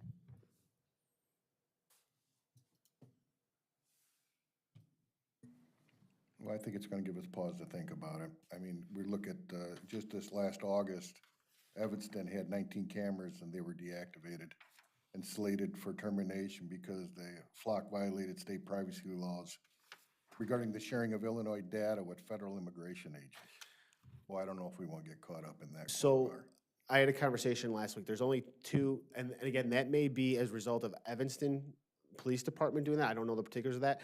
But currently Flock only supports two federal agencies, one being the U.S. Postal Inspectors, and the second one being some national parks. So when we talk about ICE, FBI, they don't have access to their camera, and it's being part of Illinois, with the Trust Act, we are not allowed to share that information with the federal government pertaining to civil litigation type matters through the Trust Act. So I don't know the particulars in Evanston on what that was, if that was a breach with their particular agency. But just on that note, I had a conversation with Flock, and that was one of the things that was brought up through that conversation with them. And those are the only two federal agencies that are that do that. And as I said earlier, if the ICE came to us and said, hey, this is somebody that we're looking for, here's the plate information, could you tell them they were in a town? My officer's answers will be, no, I cannot. Because again, they're not part of the system. We could lose our license for that. Just on another side note too, we had the two ladies here that were talking earlier. These items track us more than anything. So our cell phones track us more than anything that is out there. That is true. Everywhere we go, they know. It doesn't matter. Right now, I wouldn't be surprised when you guys are looking on your feeds, you'll end up having Flock cameras pop up on your feeds.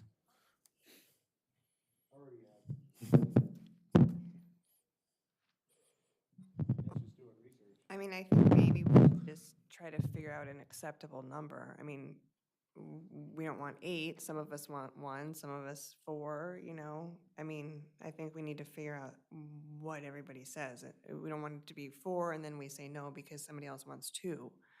So I think we need to figure out a number first. And do we want the number tonight, or do people want more time to discuss it or talk with other people? I mean, Don brought up the fact about having a representative from Flock come in to basically solidify some of the concerns that others have brought forth, just like you put here. I mean, is that an option, Chief? I have a meeting with them tomorrow. I can ask them. I believe it would be an option because I believe I talked to Chief Allison in Plano last week, and I believe they are actually coming to their next council meeting, which I would think would be next Monday because they run opposite of us. So when I talk to them tomorrow, I can have that conversation. If that's something that you'd like them to come back on the next meeting, I can look. I'm sure they would. I don't have a problem with tabling this till the next meeting. I'll get more input. Is that good with everybody? Sounds like a plan. All right. Thank you, Chief. Mr. Mayor?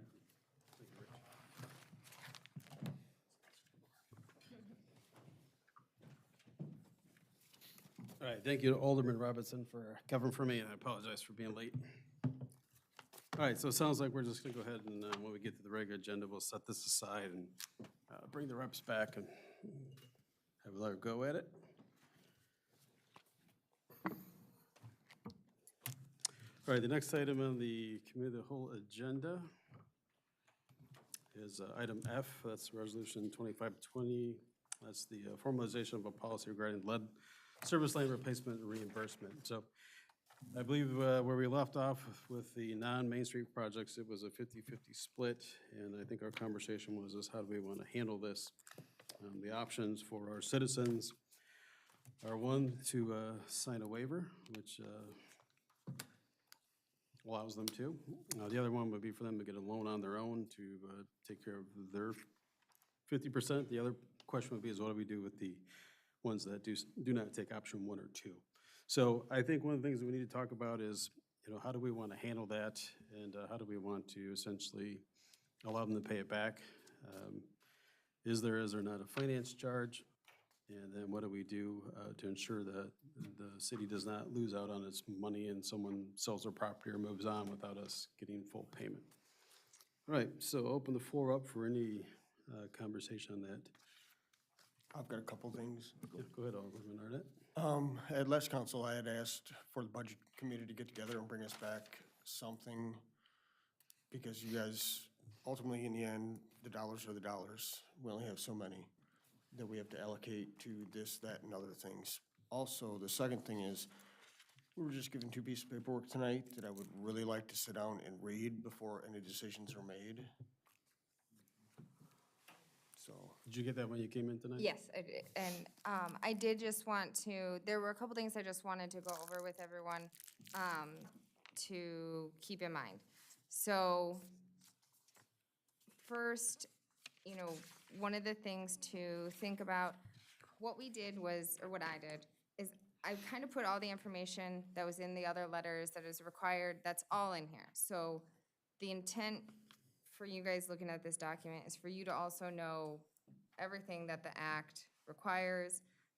It probably should be tailored to maybe make it a little bit more easily readable by the average person. And then with the options for the assistance, one of the questions I'd like you guys to kind of answer is, what is the type of household, or what is the situation that you're looking to provide help for? And do you guys yourselves have limits? What I pulled this, completely honest, from a different municipality. And they used I had it highlighted, sorry, it came out in gray and not highlighted. So if you see anything highlighted, that was actually supposed to be yellow. But so this was like the area median income for a little bit more suburban than where we're at. But I would like to know what your thoughts are on that. And then based on that, is there a level that you want to 100% pay for a resident? And then is there a level where you want to modify the 50-50 and go back on that? So those are some questions I'd like answered. And then whether or not, if someone signs a waiver, because we don't know yet what possible requirements may be put on the city by the state, I did kind of put a line in there that we can make no guarantees as to whether or not any additional expenses will come to a homeowner, just because I would hate to see that we have to do some sort of monitoring and think that, how do we get reimbursed for that? Then the other thing would be, in those instances, is there a cutoff date for when this program, you don't want it to continue, or do you want it to be forever? And then are you, as the mayor had said, this isn't specifically on there, but the question would be, for anyone that we're willing to make payments, do you want to charge interest? Do you want to have a set time frame that it has to be paid by? And do you want to give people the option for a judgment, a memorandum of judgment? Again, not necessarily ideal, but so those are just some things that I'd like you to consider of what you would like to see and how you would like to present this to the citizens. So I really think the only way to get to the solution to this is just to have this item, yes or no, this item, yes or no. And then we basically just have what we can consider, I guess, an ordinance that we can pass. The struggle is that we have some B boxes that are failing, and we need to come up with a decision so we can get this resolved. And the longer we wait, the longer and tougher it is for our staff. So I think the next step then, if getting this document, I haven't read it myself or seen it, we're just gonna give you options, right? I'm gonna have the city administrator put these options, you can just give them the feedback of, this is how much I think they should pay back if they decide, if they don't do the waiver and they don't go out and get a loan themselves, because some people may want to, they may not want to have something sitting with the city. It's just simply, here's what the payback period will look like, option A, B, or C. Finance, yes or no? Lien, yes or no? My only concern about why I believe a lien is necessary is we already do it, right? You don't pay your water bill, we already lien your property. And that's the only way quite often that when Denise files those through the Illinois Department of Revenue, that we get these funds back that we can put back into the city's finances. And somebody could agree to do this, and then they could simply sell their house and move, and the new person is assuming this lien, or the lien just, if we don't do it, then there is no lien, right? And then the new owner may or may not know their situation. I think if you have the lien, and they can sell their property, and then they can pay off the balance to the city, and then we don't have that debt anymore. Yes, it's gonna be a little extra work for our staff to track, but I think that's the only way that we can ensure that we get the money back that we need. And it's unfortunate that this is happening to our individuals in our community, but I think it goes back to Alderman Ornette's point, should everybody carry this debt on them? And if it goes back to the homeowner, it's almost like any other improvement you make on your home that costs is up to you. We do want people to comply, we do want the EPA to leave us alone, and we want to be eligible for future loans, and then we got to come up to an agreement. So any other items that you want to maybe have on this survey that you feel like we should have input by the council, that all come from the administrator, so we don't have an OMA issue. He'll survey everybody, we'll put it together. He can send out consensus of what they look like, and we can finalize the plan so we can move on. Can I add one more thing? Yeah. As a council, could we also please talk about means and methods? Because I've talked to different plumbers and whatnot, and we've walked around town and looked at these lead lines, and yes, some of them do go under driveways, some do go under porches. But on the majority of homes we have in town, there is the ability to go to a side of the home that is unobstructed. And if you go to the side of the home that's unobstructed, we can open cut at a cost savings, bring the line in a new location, terminate the meter within 3 feet of entering the basement, and then the homeowner could have a plumber bring a 3/4 inch line from that location to the old location. And in 90% of homes, you're gonna find that that's an easy possibility. As a city, right now, we're choosing to leave these under driveways. We're choosing to leave them under porches. Right now, it's a brand new copper line, but as we've seen in the past, products fail. What do we say? In a year, that copper line has a seam that was bad, it starts leaking. Now we've got a brand new line that we chose to leave under a driveway.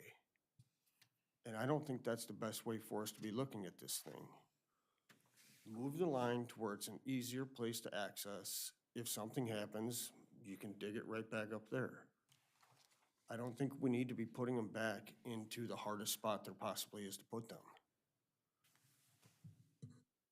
Okay, I think that's a good point. I mean, if we're gonna fix it, we might as well fix it right, like we do anything else.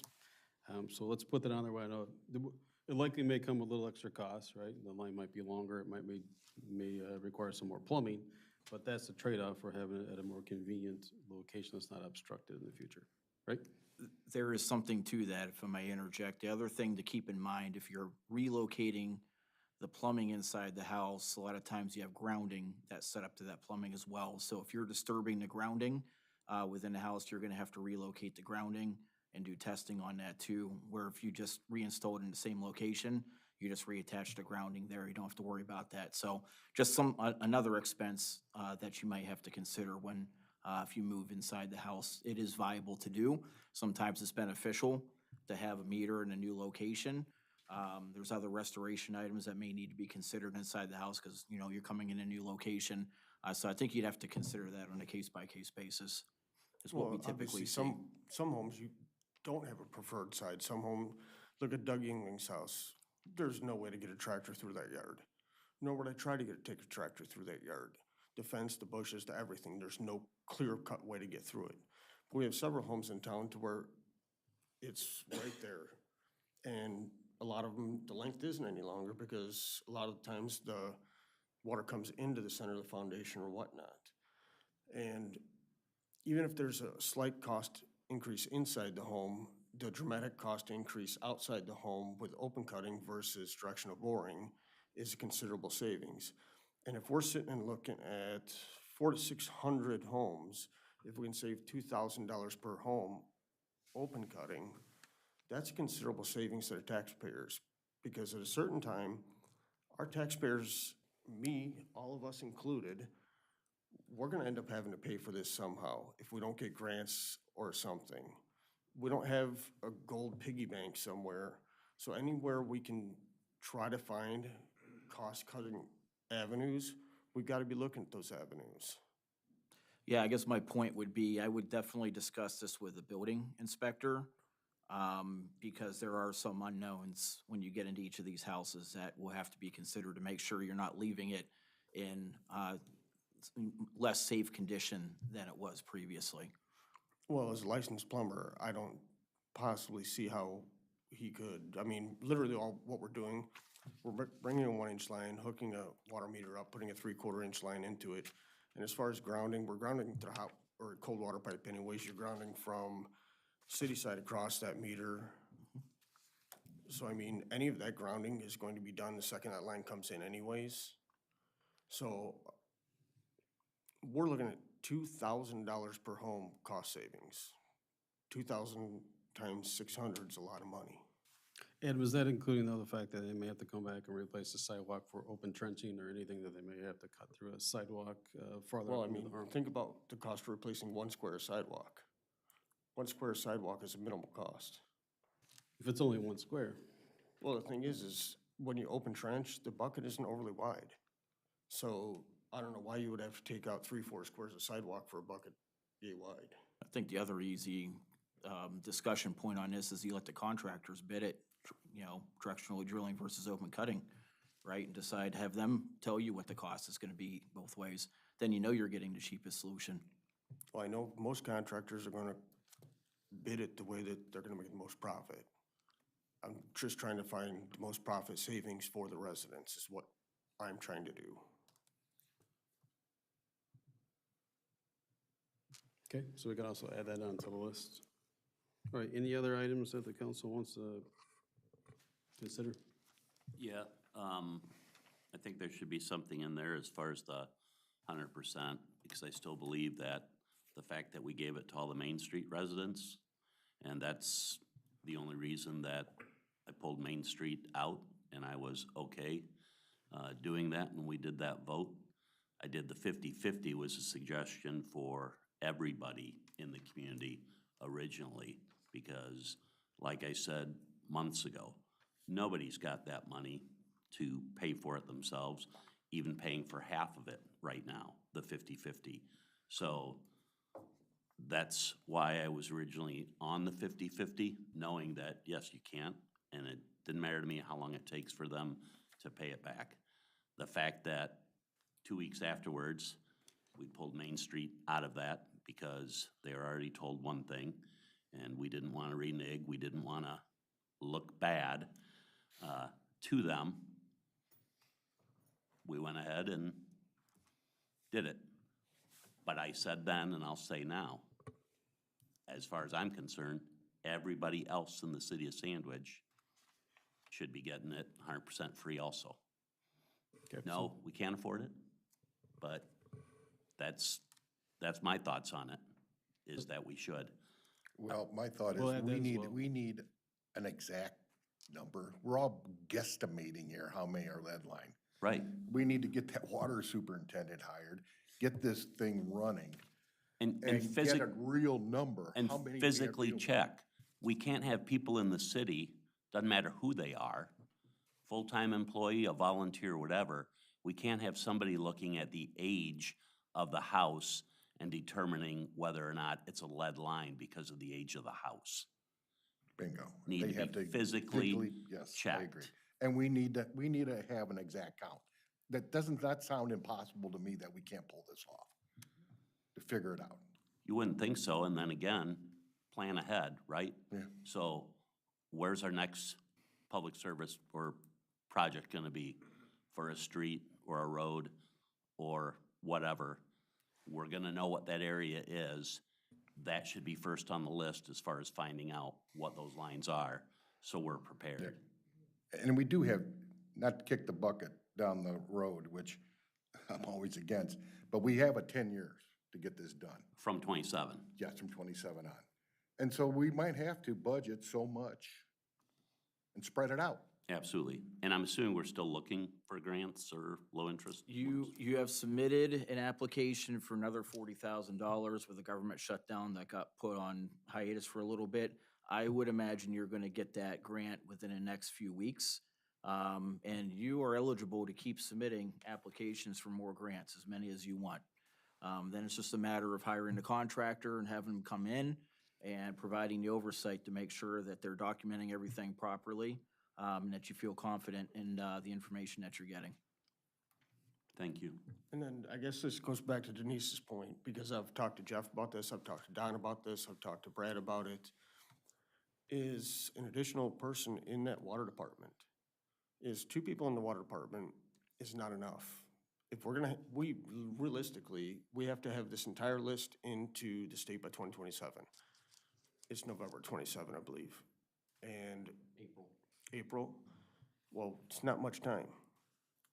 So we need an employee right now to be getting in basements, looking at lines, because it's not very hard to look and say, that's copper, or that's galvanized. If it's galvanized, 99% of the time, it's going to be a galvanized needing replacement.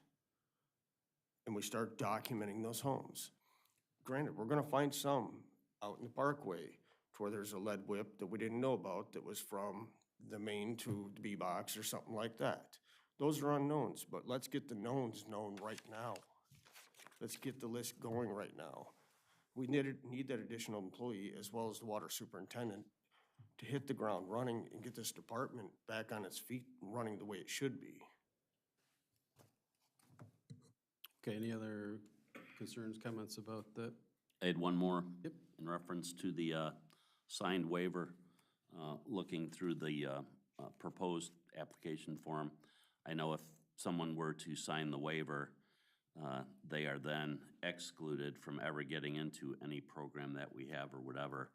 I think an option should be that they could jump into the program later on, because right now, we've been giving good information, bad information, or whatever, going back the last 4 or 5 months for what's gonna happen. And I'm not real confident that the information we might be given or telling other people within the next couple of months, when we finalize what this is gonna be, that they're gonna understand completely or know completely. And I think that if they decide after a couple of years that, you know what, maybe I should go ahead and get it done. Because again, we can budget for it at that time. We're already gonna know, hopefully if they're signing the waiver, that's because they know that they've got a lead line. So it's gonna be important to know what that total number is and go from there. But I don't think they should be completely excluded just because of that.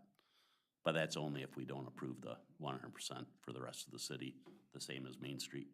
Thank you. Yep, anyone else? All right, move on to item. Question. Yeah.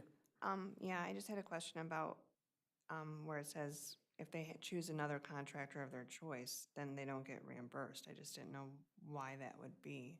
If they could get it done cheaper than their half being 5,100, say their half was like 3,700 on their own, I think they should be able to do that. It's cheaper for them, and then it would be cheaper for us too.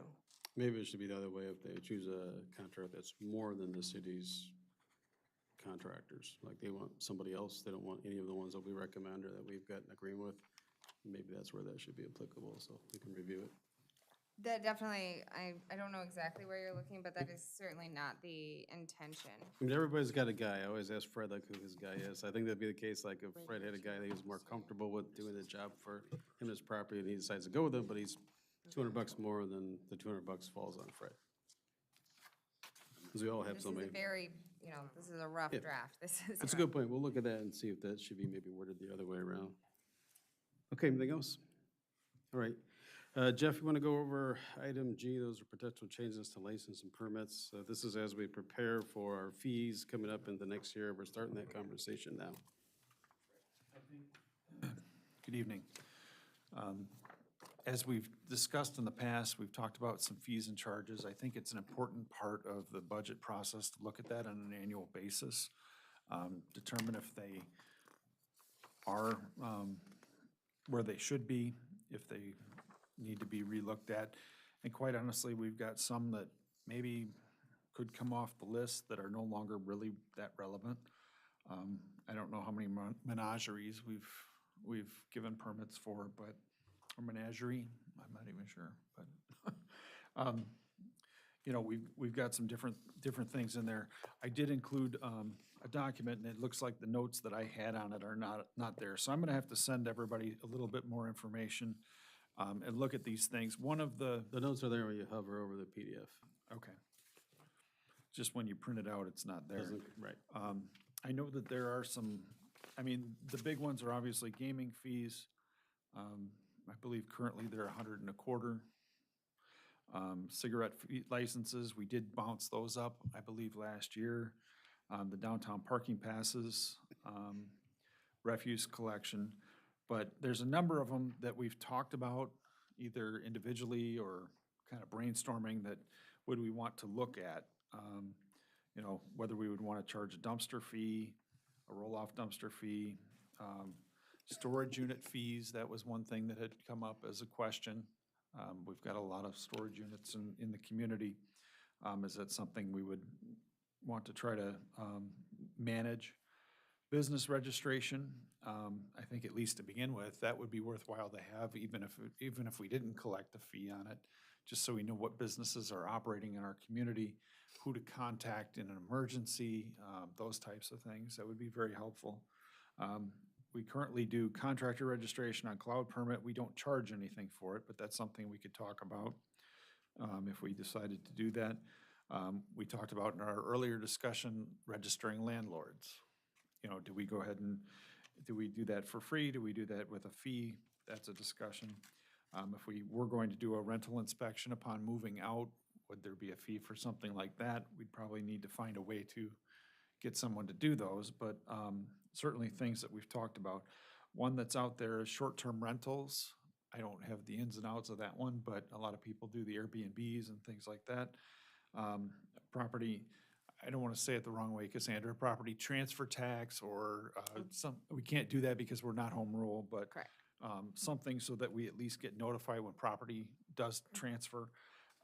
The other one would be possibly a vacant structure fee. It sounds like some communities do that, you know, the first year it might not be very much, but if it goes on and on where a structure is vacant for a long period of time, it goes up at a gradual level to try and encourage people to get people into those units. So just some things to think about. I can send out some more information for everybody. I've got, this is just the ones I went over. If you want to take one and pass it, that's fine. But again, it's just a discussion at this point, what we would want to do. We've certainly got building fees, we've got all kinds of things like that. But as we approach budget, we want to look at all these appropriately and make sure they're in the right place and that we're doing the right things. Okay, any other questions or comments on the fees? Yes, City Attorney Mike. I just want to remind everyone that come March 1st, I start the licensing process for the next fiscal year on your liquor license and video gaming. So that I do need a decision on. I'd really like by February, if not sooner, if you're going to raise any rates. Okay, any other comments? All right, we'll move on to item H, that is discussion on waiving the competitive bid and approval of Whitaker Construction and Excavating, Inc. to perform repair work on the east and west side of the Railroad Street Water Treatment Plant and the amount not to exceed $70,000. So this is our need to shore up that building for safety purposes and to ensure that we don't have any other issues with the water supply that we have, and we don't diminish that. So that'll be up for discussion and a vote. Any comments on item H or concerns? Yes, Ed.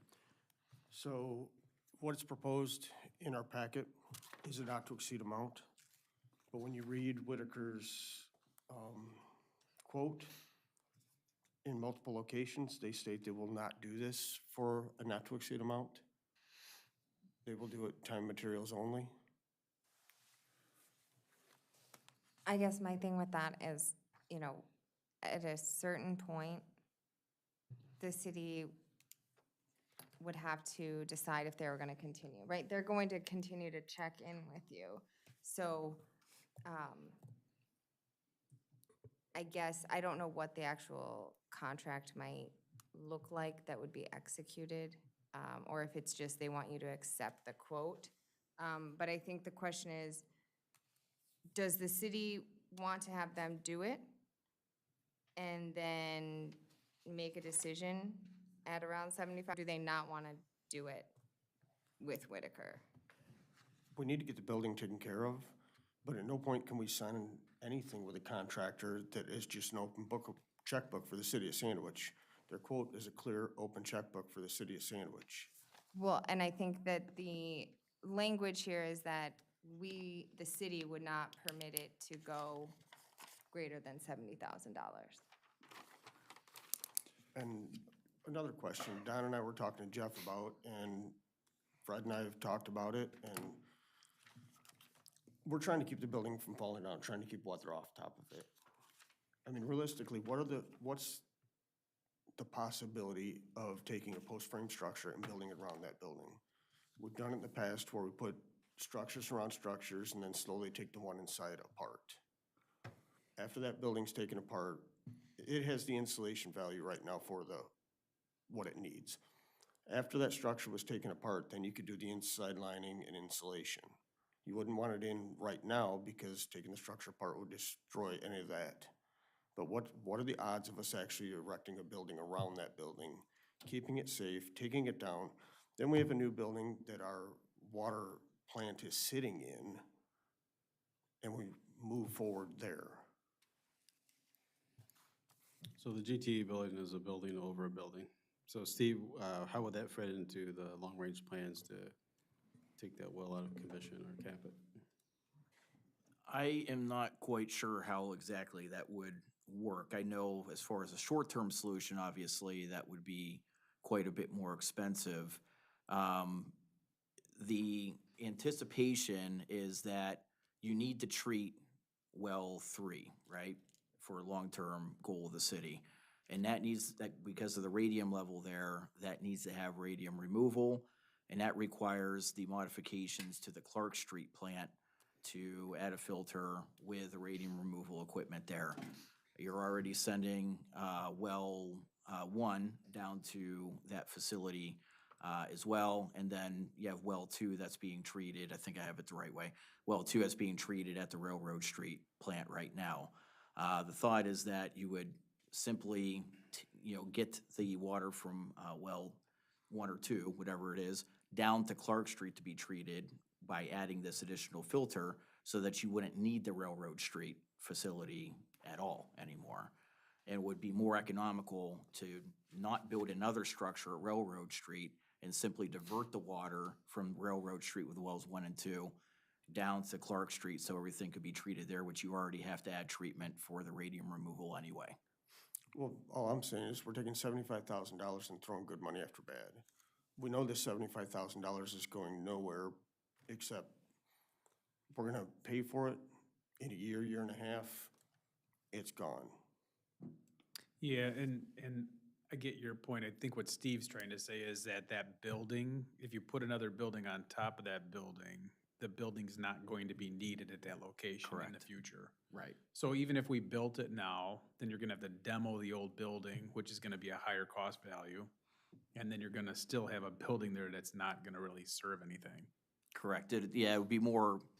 It sounded good if we were Costly, gonna keep it there for a while and not move forward. So I mean, if it's gonna be 5-10 years before we get that moved over here, then it makes sense in my mind. If it's gonna be a 2-year deal, That's what we're hoping. It's a We'll move three forward? years that everything will be done because we're starting design now in anticipation for getting loan funding here soon. to allow you to go into construction for that.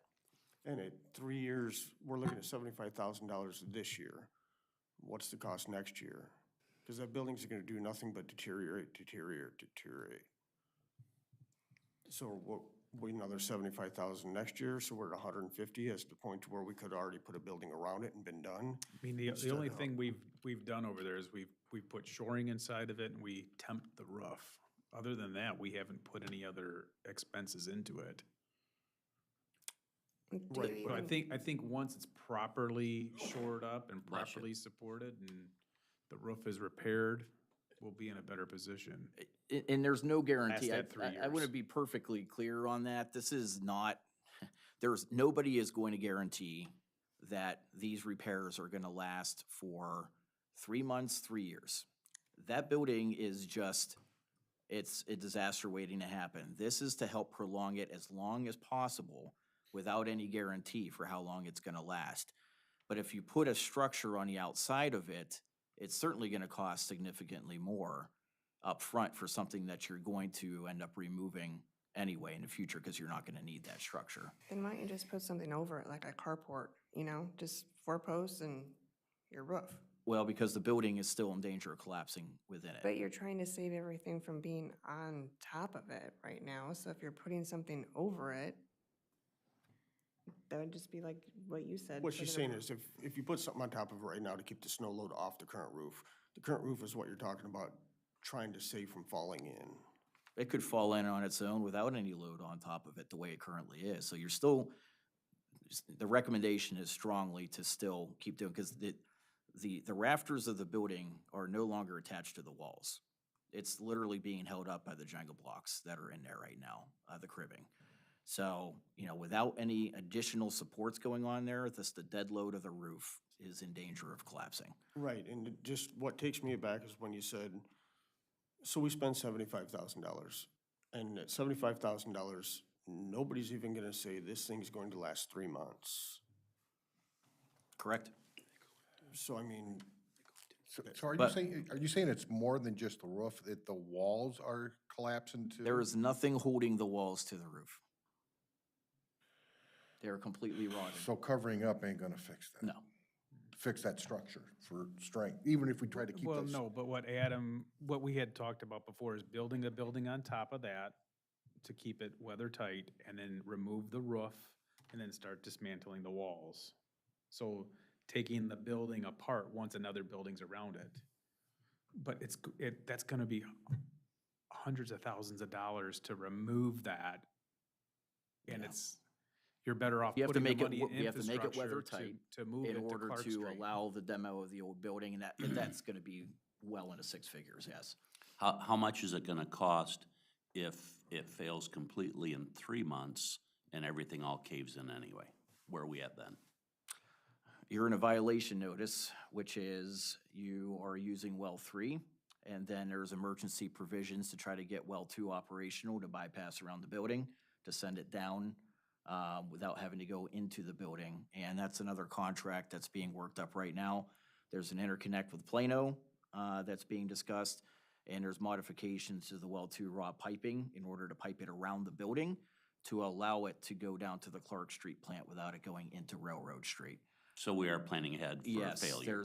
yes, that is Okay. correct. Good. We're bringing forth options, provisions in case that building does fail within the next 3 years. Okay. We budgeted for the interconnect, but Plano did not, so that's a little disconnect we have between the two cities that we hope to work out. Okay, so, sounds like we'd have to decide what's in our best interests if we decide to vote on this tonight, but we do need to find some solution.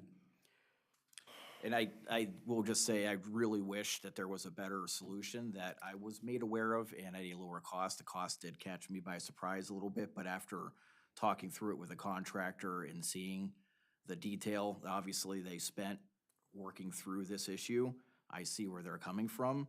And this is a really special, it's a very difficult construction. There's no space in there to work. And it's a very dangerous environment to work in. So they're obviously protecting themselves. You know, if there is another contractor out there that can do this, and this to this level of detail for cheaper, that would be great. I am unfortunately just not aware of that contractor. And just to clarify, Steve, the cribbing that's in there is something they would plan on reusing?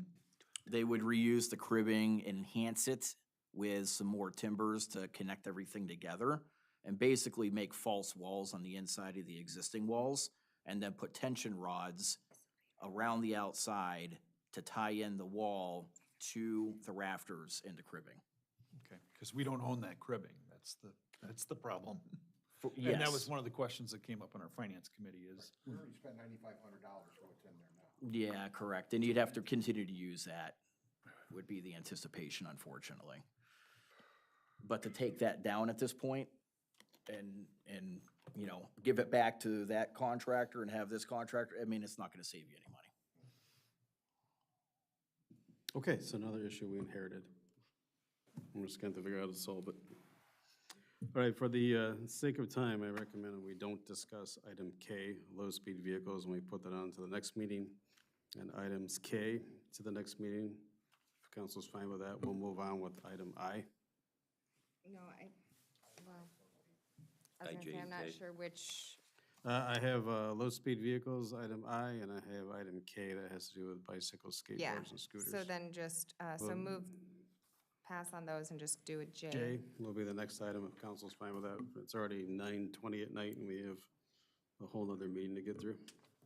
I don't think that they're that pressing that we have to solve them tonight, so.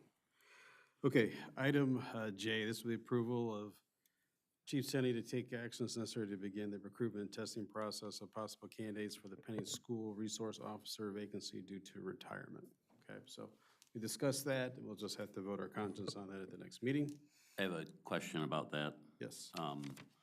Are you talking about what he talked about earlier, which I know you weren't here, but he was just saying that the list is exhausted and he's gonna talk with the police commission to reestablish a list? Or are you talking about hiring ahead of time like he talked about 2 weeks ago? Chief, we had two issues. Is this both of those, where we're gonna talk about going No, back this, to this would be, replace this would list? be the issue of overhiring, for that. Okay, for did that you not spot. use the word? So we need to discuss Continuity that. of hiring, yes. We either discuss it and take a long time to discuss it, or we pass it. I actually think so. I put out a request for the budget committee to meet in the next couple weeks. So I threw out some dates. I think what we do is we bring this in and we reevaluate what we have as far as budgeted funds in those line items to figure out where we stand. Then we can make a decision after that. Does that sound fair? Because it's dollars and cents. There was also something else we had asked about too, which is a possibility of a letter of intent to try to get locked in on something. And I'll answer that for you. So I've talked to that particular officer, and he consulted with the union, and they advised him not to do that. So there will be he will not be putting in a letter for that. Okay, so we need to replenish the list anyway. We just need to have that. So the two issues are, we just heard that the letter seems like it's not gonna be forthcoming. And then Fred indicated that they're gonna go back and take a look at the budget to see what's feasible for a continuity hiring to bridge the gap between getting somebody onboarded and the retirement. and we also have to keep in mind that our ordinance only calls for 15 officers. So if we did that ahead of time, we'd be different than what the ordinance is. Alderman Robinson, I was looking, I don't see that in the ordinance. Do you Well, know? we're 15 sworn, so I don't know where it is or whatever, but It's in the budget. I was That's gonna say, how- it's the just in the budget's approved for budget. I 15 don't think officers. it's in the ordinance. So I asked because I looked into this for how we would have to properly and- make any changes to this, and I do not think it's in our ordinances specifically. It's just in the budget. Well, I thought it was somewhere specifically because it called for and I don't recall what it's in, but they're somewhere other than just our budget that calls be in for the- a chief could be of in the personnel police policy. and 4 sergeants and the actual number of the police department members sworn, which is 15. I think a lot of that is in the CBAs for the patrol and sergeants. This was all prior to I believe, the Yeah. And I guess, CBAs and everything. I don't know if when the code got redone in maybe 2017, if that was removed. Because I just did not see that. Because yes, you're right, that would require an ordinance change, but I didn't see it. Yeah, if it's not, then it's not. So it sounds like we're gonna go back to the budget anyway, right? And then we'll see which of the documents, budget, personnel, or CBA that it's in. If we need to take action, it'll have to be including that. Okay, item L, discussion on restricted land area overlay district.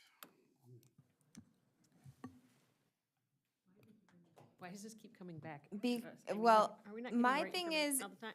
Wait, are we not getting all the right information all the time? I mean, because I feel like this is like a wheel we just keep going over and over. Yeah. I mean, am I the only one?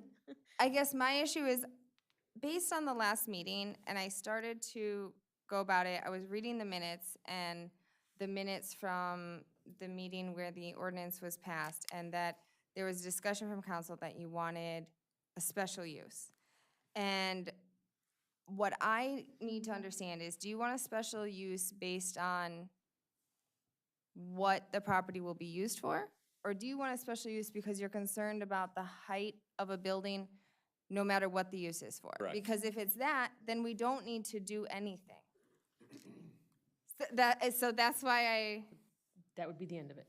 We don't, if it's for height, we don't have to do anything, right? because our ordinance, Ian would be responsible for ensuring that any permit would be in compliance with the code, which would include this section. So that's what I got confused about. And I believe, at least for me, that was basically just a confirmation, because believe it or not, in times past, unfortunately, there have been things approved by planning and zoning or ZBA or even city council that shouldn't have been, or was in violation of something, and I think it's already happened. I so- think a lot of what actually has happened over there actually was probably in violation, because that's, at some point, it changed technically what that airport landing area is called, because someone encroached. let buildings be built encroaching on the boundaries. And that's my only concern, is I just don't want that entire subdivision that, our airplane enthusiasts or have the airplanes in the hangars, and all of a sudden now they can't use it as their private when Yeah. it's right there. So that was the only concern, was the height at the end, only in the most narrowest. Yeah, I thought we were talking about the purple lines of the approach. Was that what we Yep. decided? Yeah, it was narrowed down to that, correct? Okay, so what else do we need to do then? if we're- Can I ask Yes. one more thing? Yeah. Speaking of purple lines on the approach, when we do this going forward in these drawings, could we not use colors? Because last meeting, you were like, look at the purple line, look at the blue line, and Janelle had to show me what they were. I apologize. I did not. I can't see them. I did not know that. Oh, you're colorblind? I didn't know either. I'm sorry. So we'll Okay. put, we'll put, Yes, we'll I put an will. I don't care if exhibit. it's line A, We'll B, put C. lettering as Yes. well. Yep, for Yes, I will exhibits. absolutely do that. I apologize. We all learn something new. Good call. I did not know that. Good to know. Okay, that's a good point. We'll, Yes, that is good, and we'll this fix that going example forward. of accessibility, making things accessible to other Yes, people. and if anybody has something like that, you can come and talk to me, and I'll do whatever I can to make that accommodation. So, my Laughing position with you, I think, not at you. Yeah. is that without regard for maybe the greater goals of the city, with regard to this specific property, I don't think we need to do anything. As long as Ian is aware of his obligations as the building official. Okay. So I can have a discussion with him, and I think Jeff and I are kind of on the same page with that. Don, do you have something? I thought I heard you. Don, did you have anything? No, I was just thought, it's really come down to zoning, right? If we change the zoning, we got more control if we make it, what, B1? Right, we could do that if We we can wanted do to. that, but I guess That recommendation was that already would go to the planning commission and let them decide that, right? yeah, That's what we so the discussed question last is, do you meeting. want to do that to control what goes there? Or are you wanting to control it only? Alderman Robinson has indicated his only concern is the height. So I guess the question is, does the rest of the council have other concerns about the type of business that is there aside from the height? I thought the answer was yes, since the planning commission is going to meet anyway, we were going to give them that to change to the B1. It'll be restricted zoning to B1 plus special use for height. Between the approach lines that are purple, which we'll call Exhibit A. Okay? I guess the issue, I just Clear want as a- to, my understanding is the property owner is not, I'm worried about the height as Alderman Robinson's worried about. As long as we maintain, we're not gonna put up a 10-story building, we'll be fine. So we have the approach, we have the special use for height, and we'll send it to the planning commission because they have to meet anyway, correct? So they have other items, I thought they had 4 items. You to had take said that they needed to have a yes, hearing. there are a couple items that So I we'll have let them here. change that to B1, and then we'll be done with it. All right. Item M, this is the resolution 2513 regarding the Pratt Road Bridge project. So that is to approve our cost that we have to do with IDOT.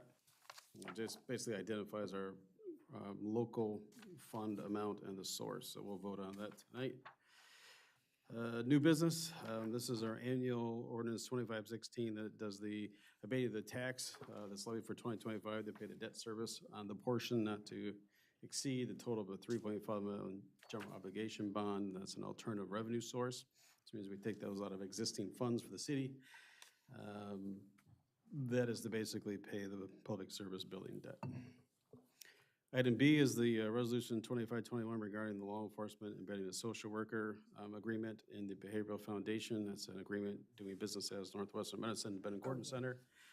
So I will say that the chief has applied for a grant for that.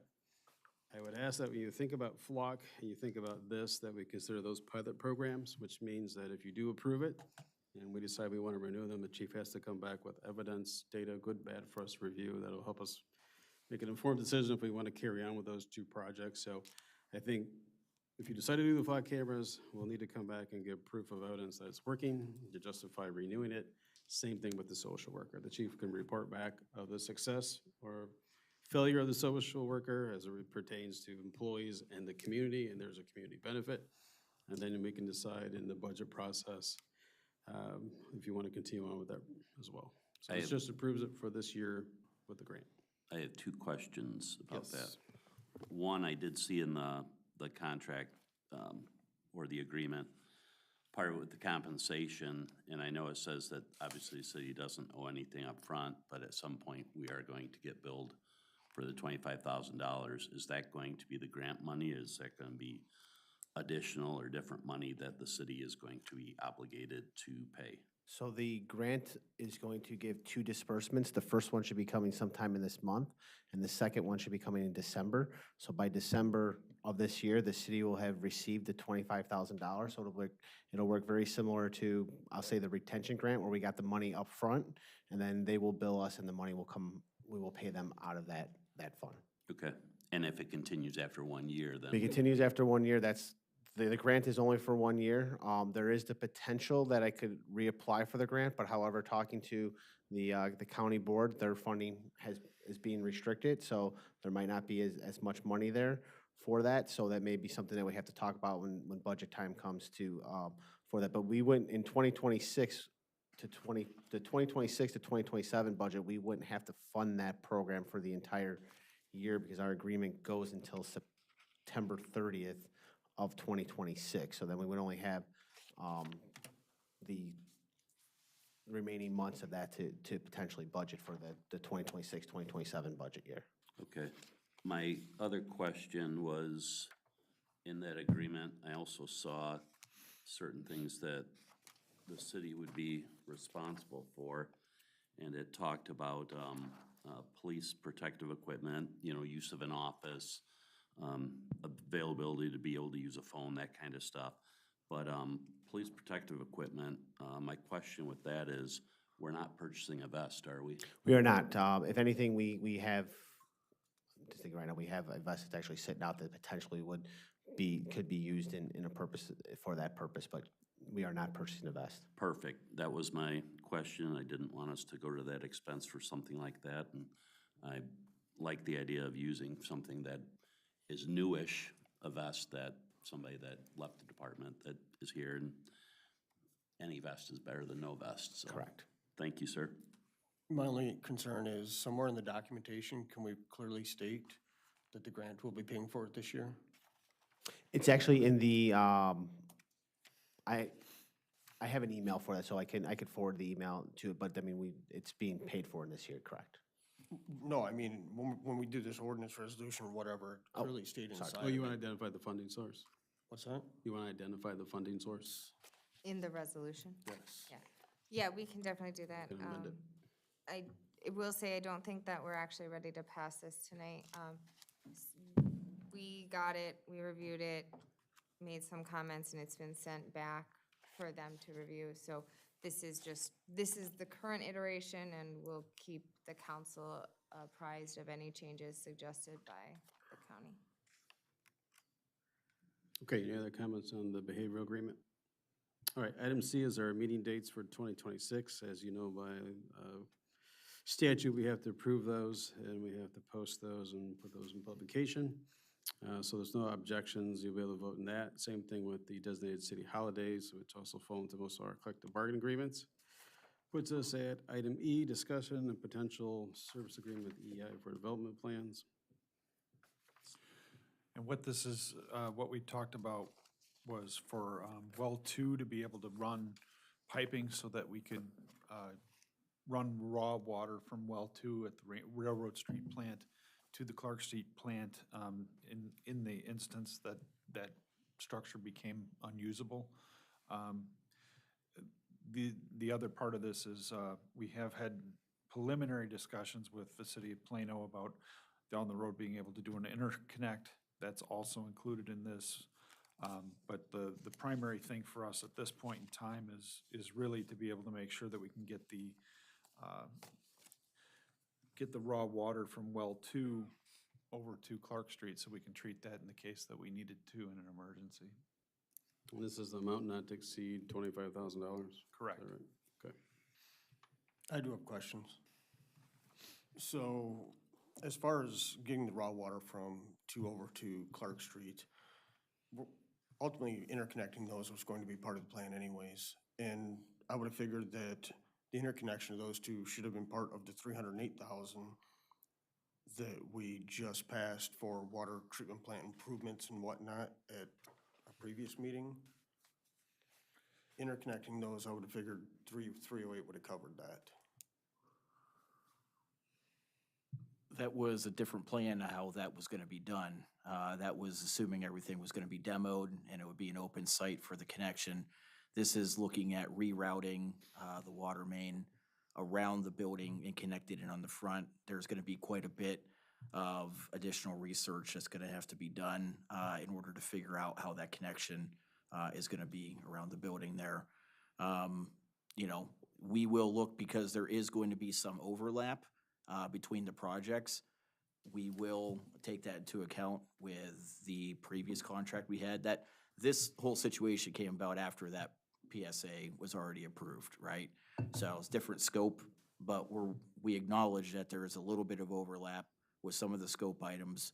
We'll account for that with the PSA that's already been approved, and reduce that amount accordingly with a deduction. Right, because there's 121 hours in this, and I would figure ultimately we should have some idea pretty close as to what type of refund we would have on that contract pretty quick.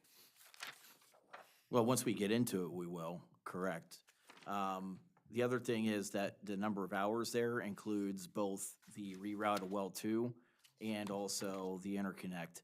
It's an hourly, not to exceed, so if you do not do the scope for the Plano interconnect, you wouldn't get billed for that amount. Right, well, the Plano interconnect, essentially, so half of us were on council when the water rate study came out, and there was a drawing of all the piping and whatnot, and the future water rates, and $70 million, whatever, to do all this piping. That interconnect has been talked about. That interconnect, I'm pretty sure, is on that drawing. We know where Plano stops. We know where we stop. We know what size main they have. We know what size main we have. We know what the distance between the two are. So I would think not a lot of engineering would go into that. There is still surveying that needs to be done. There's still plans that need to be created and sent out to the IEPA for a construction permit. So there's a minimum level of effort to pull everything together with a permit application to send out to the IEPA and get that approved. Steve, would we have two engineers on that project, or would we just simply have Plano agree to one and then they could reimburse us to move forward? Since it's not in their budget, but it's in our best interest to try to get the project done. I think there's different ways you could handle it. I think that's a conversation that should be had with them. Okay. And that's something I'm trying You to have get this- nailed down, because initially, we didn't know if they were gonna do it or if we were gonna do the engineering. But in either case, it would make sense, whoever does the engineering, try to ask the other to pay at least half, or pay half of it, you know? Yep. I just think, two engineering is too many. But Steve, For once, I agree. you'll also track these independently of one another, and we'll be able to tell what type of Yeah. credit we can get on the That's other project. correct. Okay, thank you. Yeah. Okay, any other comments on the EEI plan? I want to learn a Any little bit more questions? about this Plano interconnect. If that connection was made, which way is the water flowing? Currently, Well, I mean, The hydraulic grade lines, that's been somewhat evaluated previously. Okay. It's pretty similar. My recollection is that generally it's gonna be flowing towards Sandwich from Plano. okay. But you would have the ability to flow to Plano as well. You just might not be able to top the towers off. so the way it currently is, down it goes under the creek and serves the hotel and those properties. So if we ever lose the ability to serve them from our side, we could have Plano serve it and vice versa. Mhm. I guess it's a simple way to explain it. Is there gonna be water meter flows, or, I mean, how are we tracking? Yeah, that? there would be a meter that would be associated with it that'll be able to track the flow both ways. Okay, all right. Yep,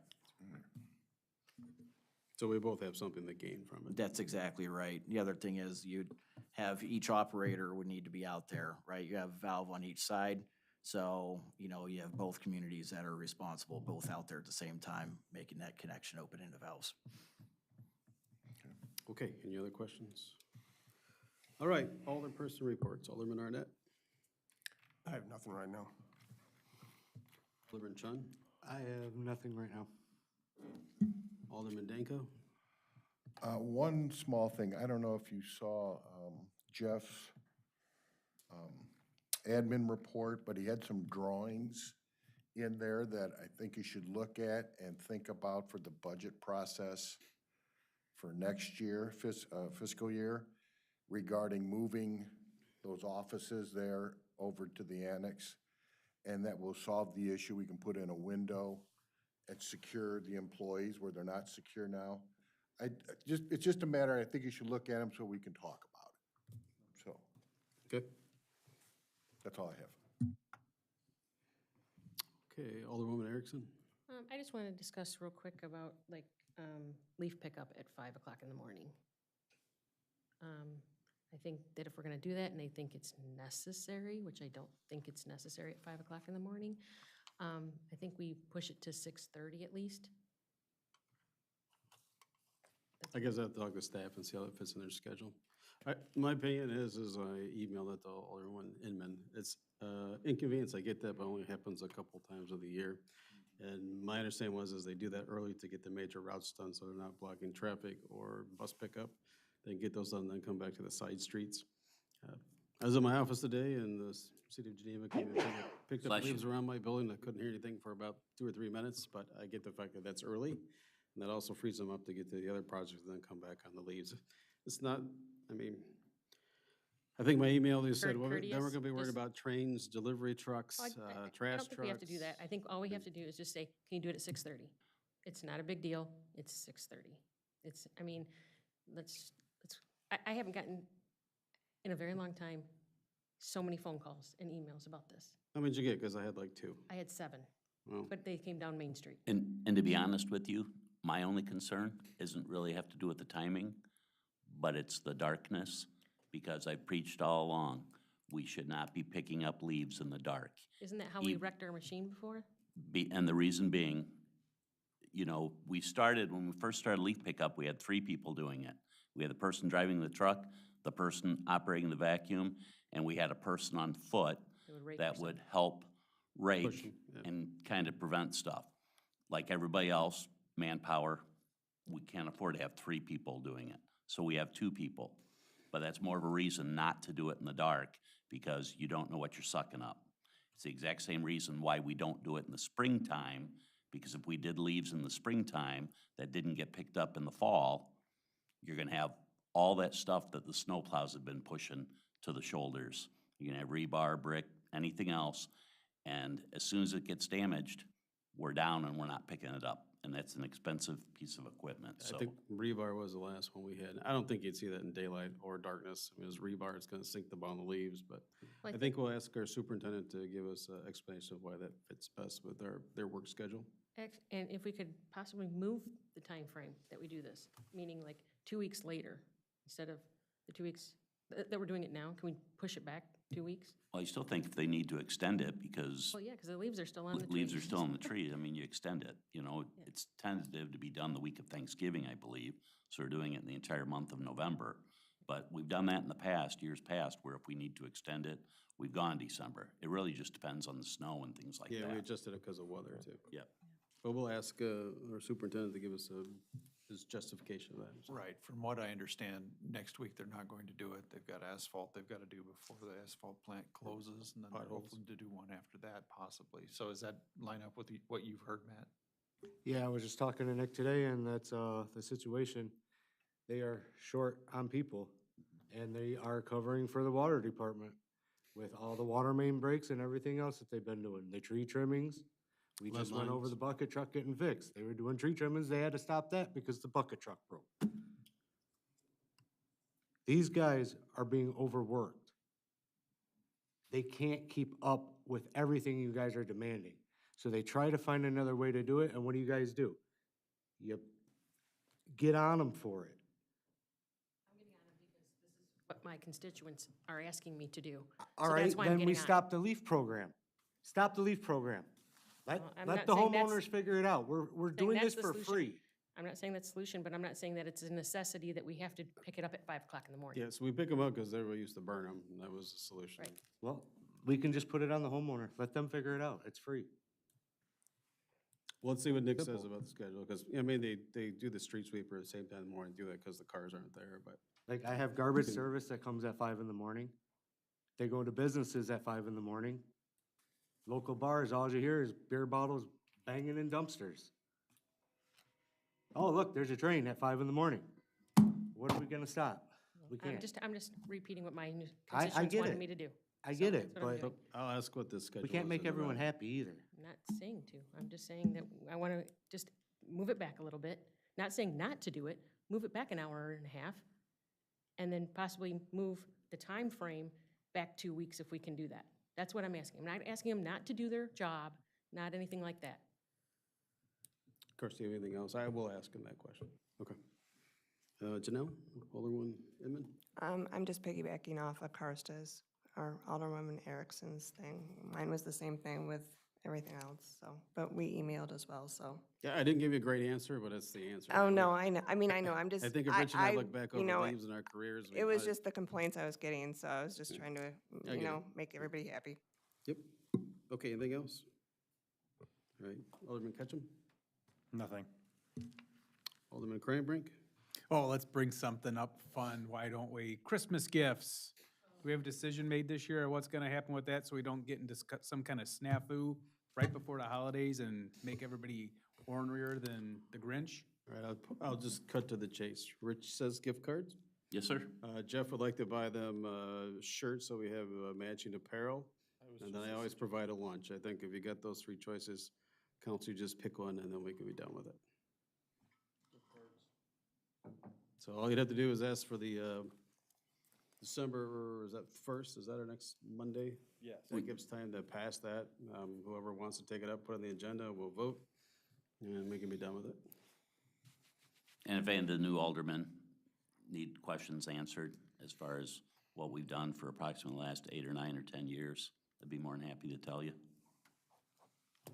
Could add turkey, but we won't, huh? That was the original choice in the 90s. Okay, so Fred, Make a what else you got? decision at the next meeting. One of you can tell Jeff what you want on the agenda, and you can just vote one, the other, or the third option, and we can be done with it. They'll either go up, down, or somewhere else. What else you got, Fred? That's all I have, sir. Okay, Rich? 2 quick things. One, the no left turn sign on Main Street leaving Shell gas station. I've complained about the signage, the entire Main Street project. They always stink at it. It was going pretty good. It's been put up a couple of times. I know the mayor. I saw one of our outstanding citizens on his way to work, stop over, try to pick it up, and it wasn't He put helped. together correctly. Yep. I don't know how Wasn't it? much help I was, but We got it back up, but it's been placed back up several times. It's got broken legs, missing a bolt. Now it's just laying flat on the ground. not enough sandbags. And I know Jeff's been in contact. The problem is that we contact whoever our person is, if it's our resident engineer, whatever, and they contact whoever. Well, they stink at the telephone game as far as the message getting, because when they put it back up earlier in the week, which I think was last Wednesday or whenever it was, they didn't do anything. It was still missing a bolt, and they just leaned it against a barrel, and of course, it fell over again, and it's laying flat, and it won't stand up straight. So it's a simple thing to do to keep people from going the wrong way, which I see them daily going the wrong way. The police can't be everywhere, and you're just looking at these people. How they don't realize it, who knows? Some of But them don't care. it's gonna be an accident, and the more signage we have, the better. So worst case scenario, I'd go access no left turn sign from the city and put it up myself, but I didn't want to contact the city and do that. So what is the answer to get it remedied, because it was still laying flat at 4:30 today? It was never fixed or taken care of. All right, I was told that they were working on it, but I guess they didn't get to it, so. Can you I talk with guess Don? if I gotta, yeah, I'll talk to them again. And, So I talked to. and like I said, if they can't do it, tell us, and we've got signs here in the city, we can put it up. I know it's not our responsibility, but. So that was that, and then the second thing was, I think just based off of conversations we've had the last couple of weeks with, conversations with, superintendents and staff and things like that, I think it wouldn't be a bad idea to one of the meetings, whether it be the first or the second meeting of the month, start having the supers come to one meeting. Not both meetings, but one meeting a month, at least just the discussion meeting, to be available to talk to us, answer questions, update us on things.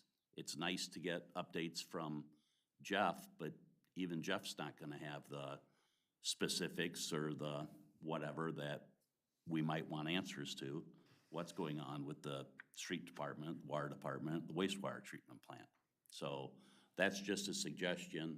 If we bring them, I'll put them under me so they can come in and get out of here. and That then would be fine. At the very least, I expect them to talk about where they're at in their budget, their capital purchases, And, initiatives, and staffing, whatever else they want to talk about. and you know, programs. years ago, we used to have Everybody would be here. yeah. all of them, and it was a waste most of the time for them, especially with the reports we would get.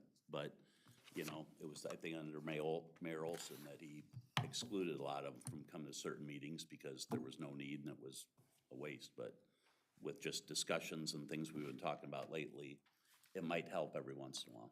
Just a suggestion. Okay. Thank you. That's all I had. All right, announcements?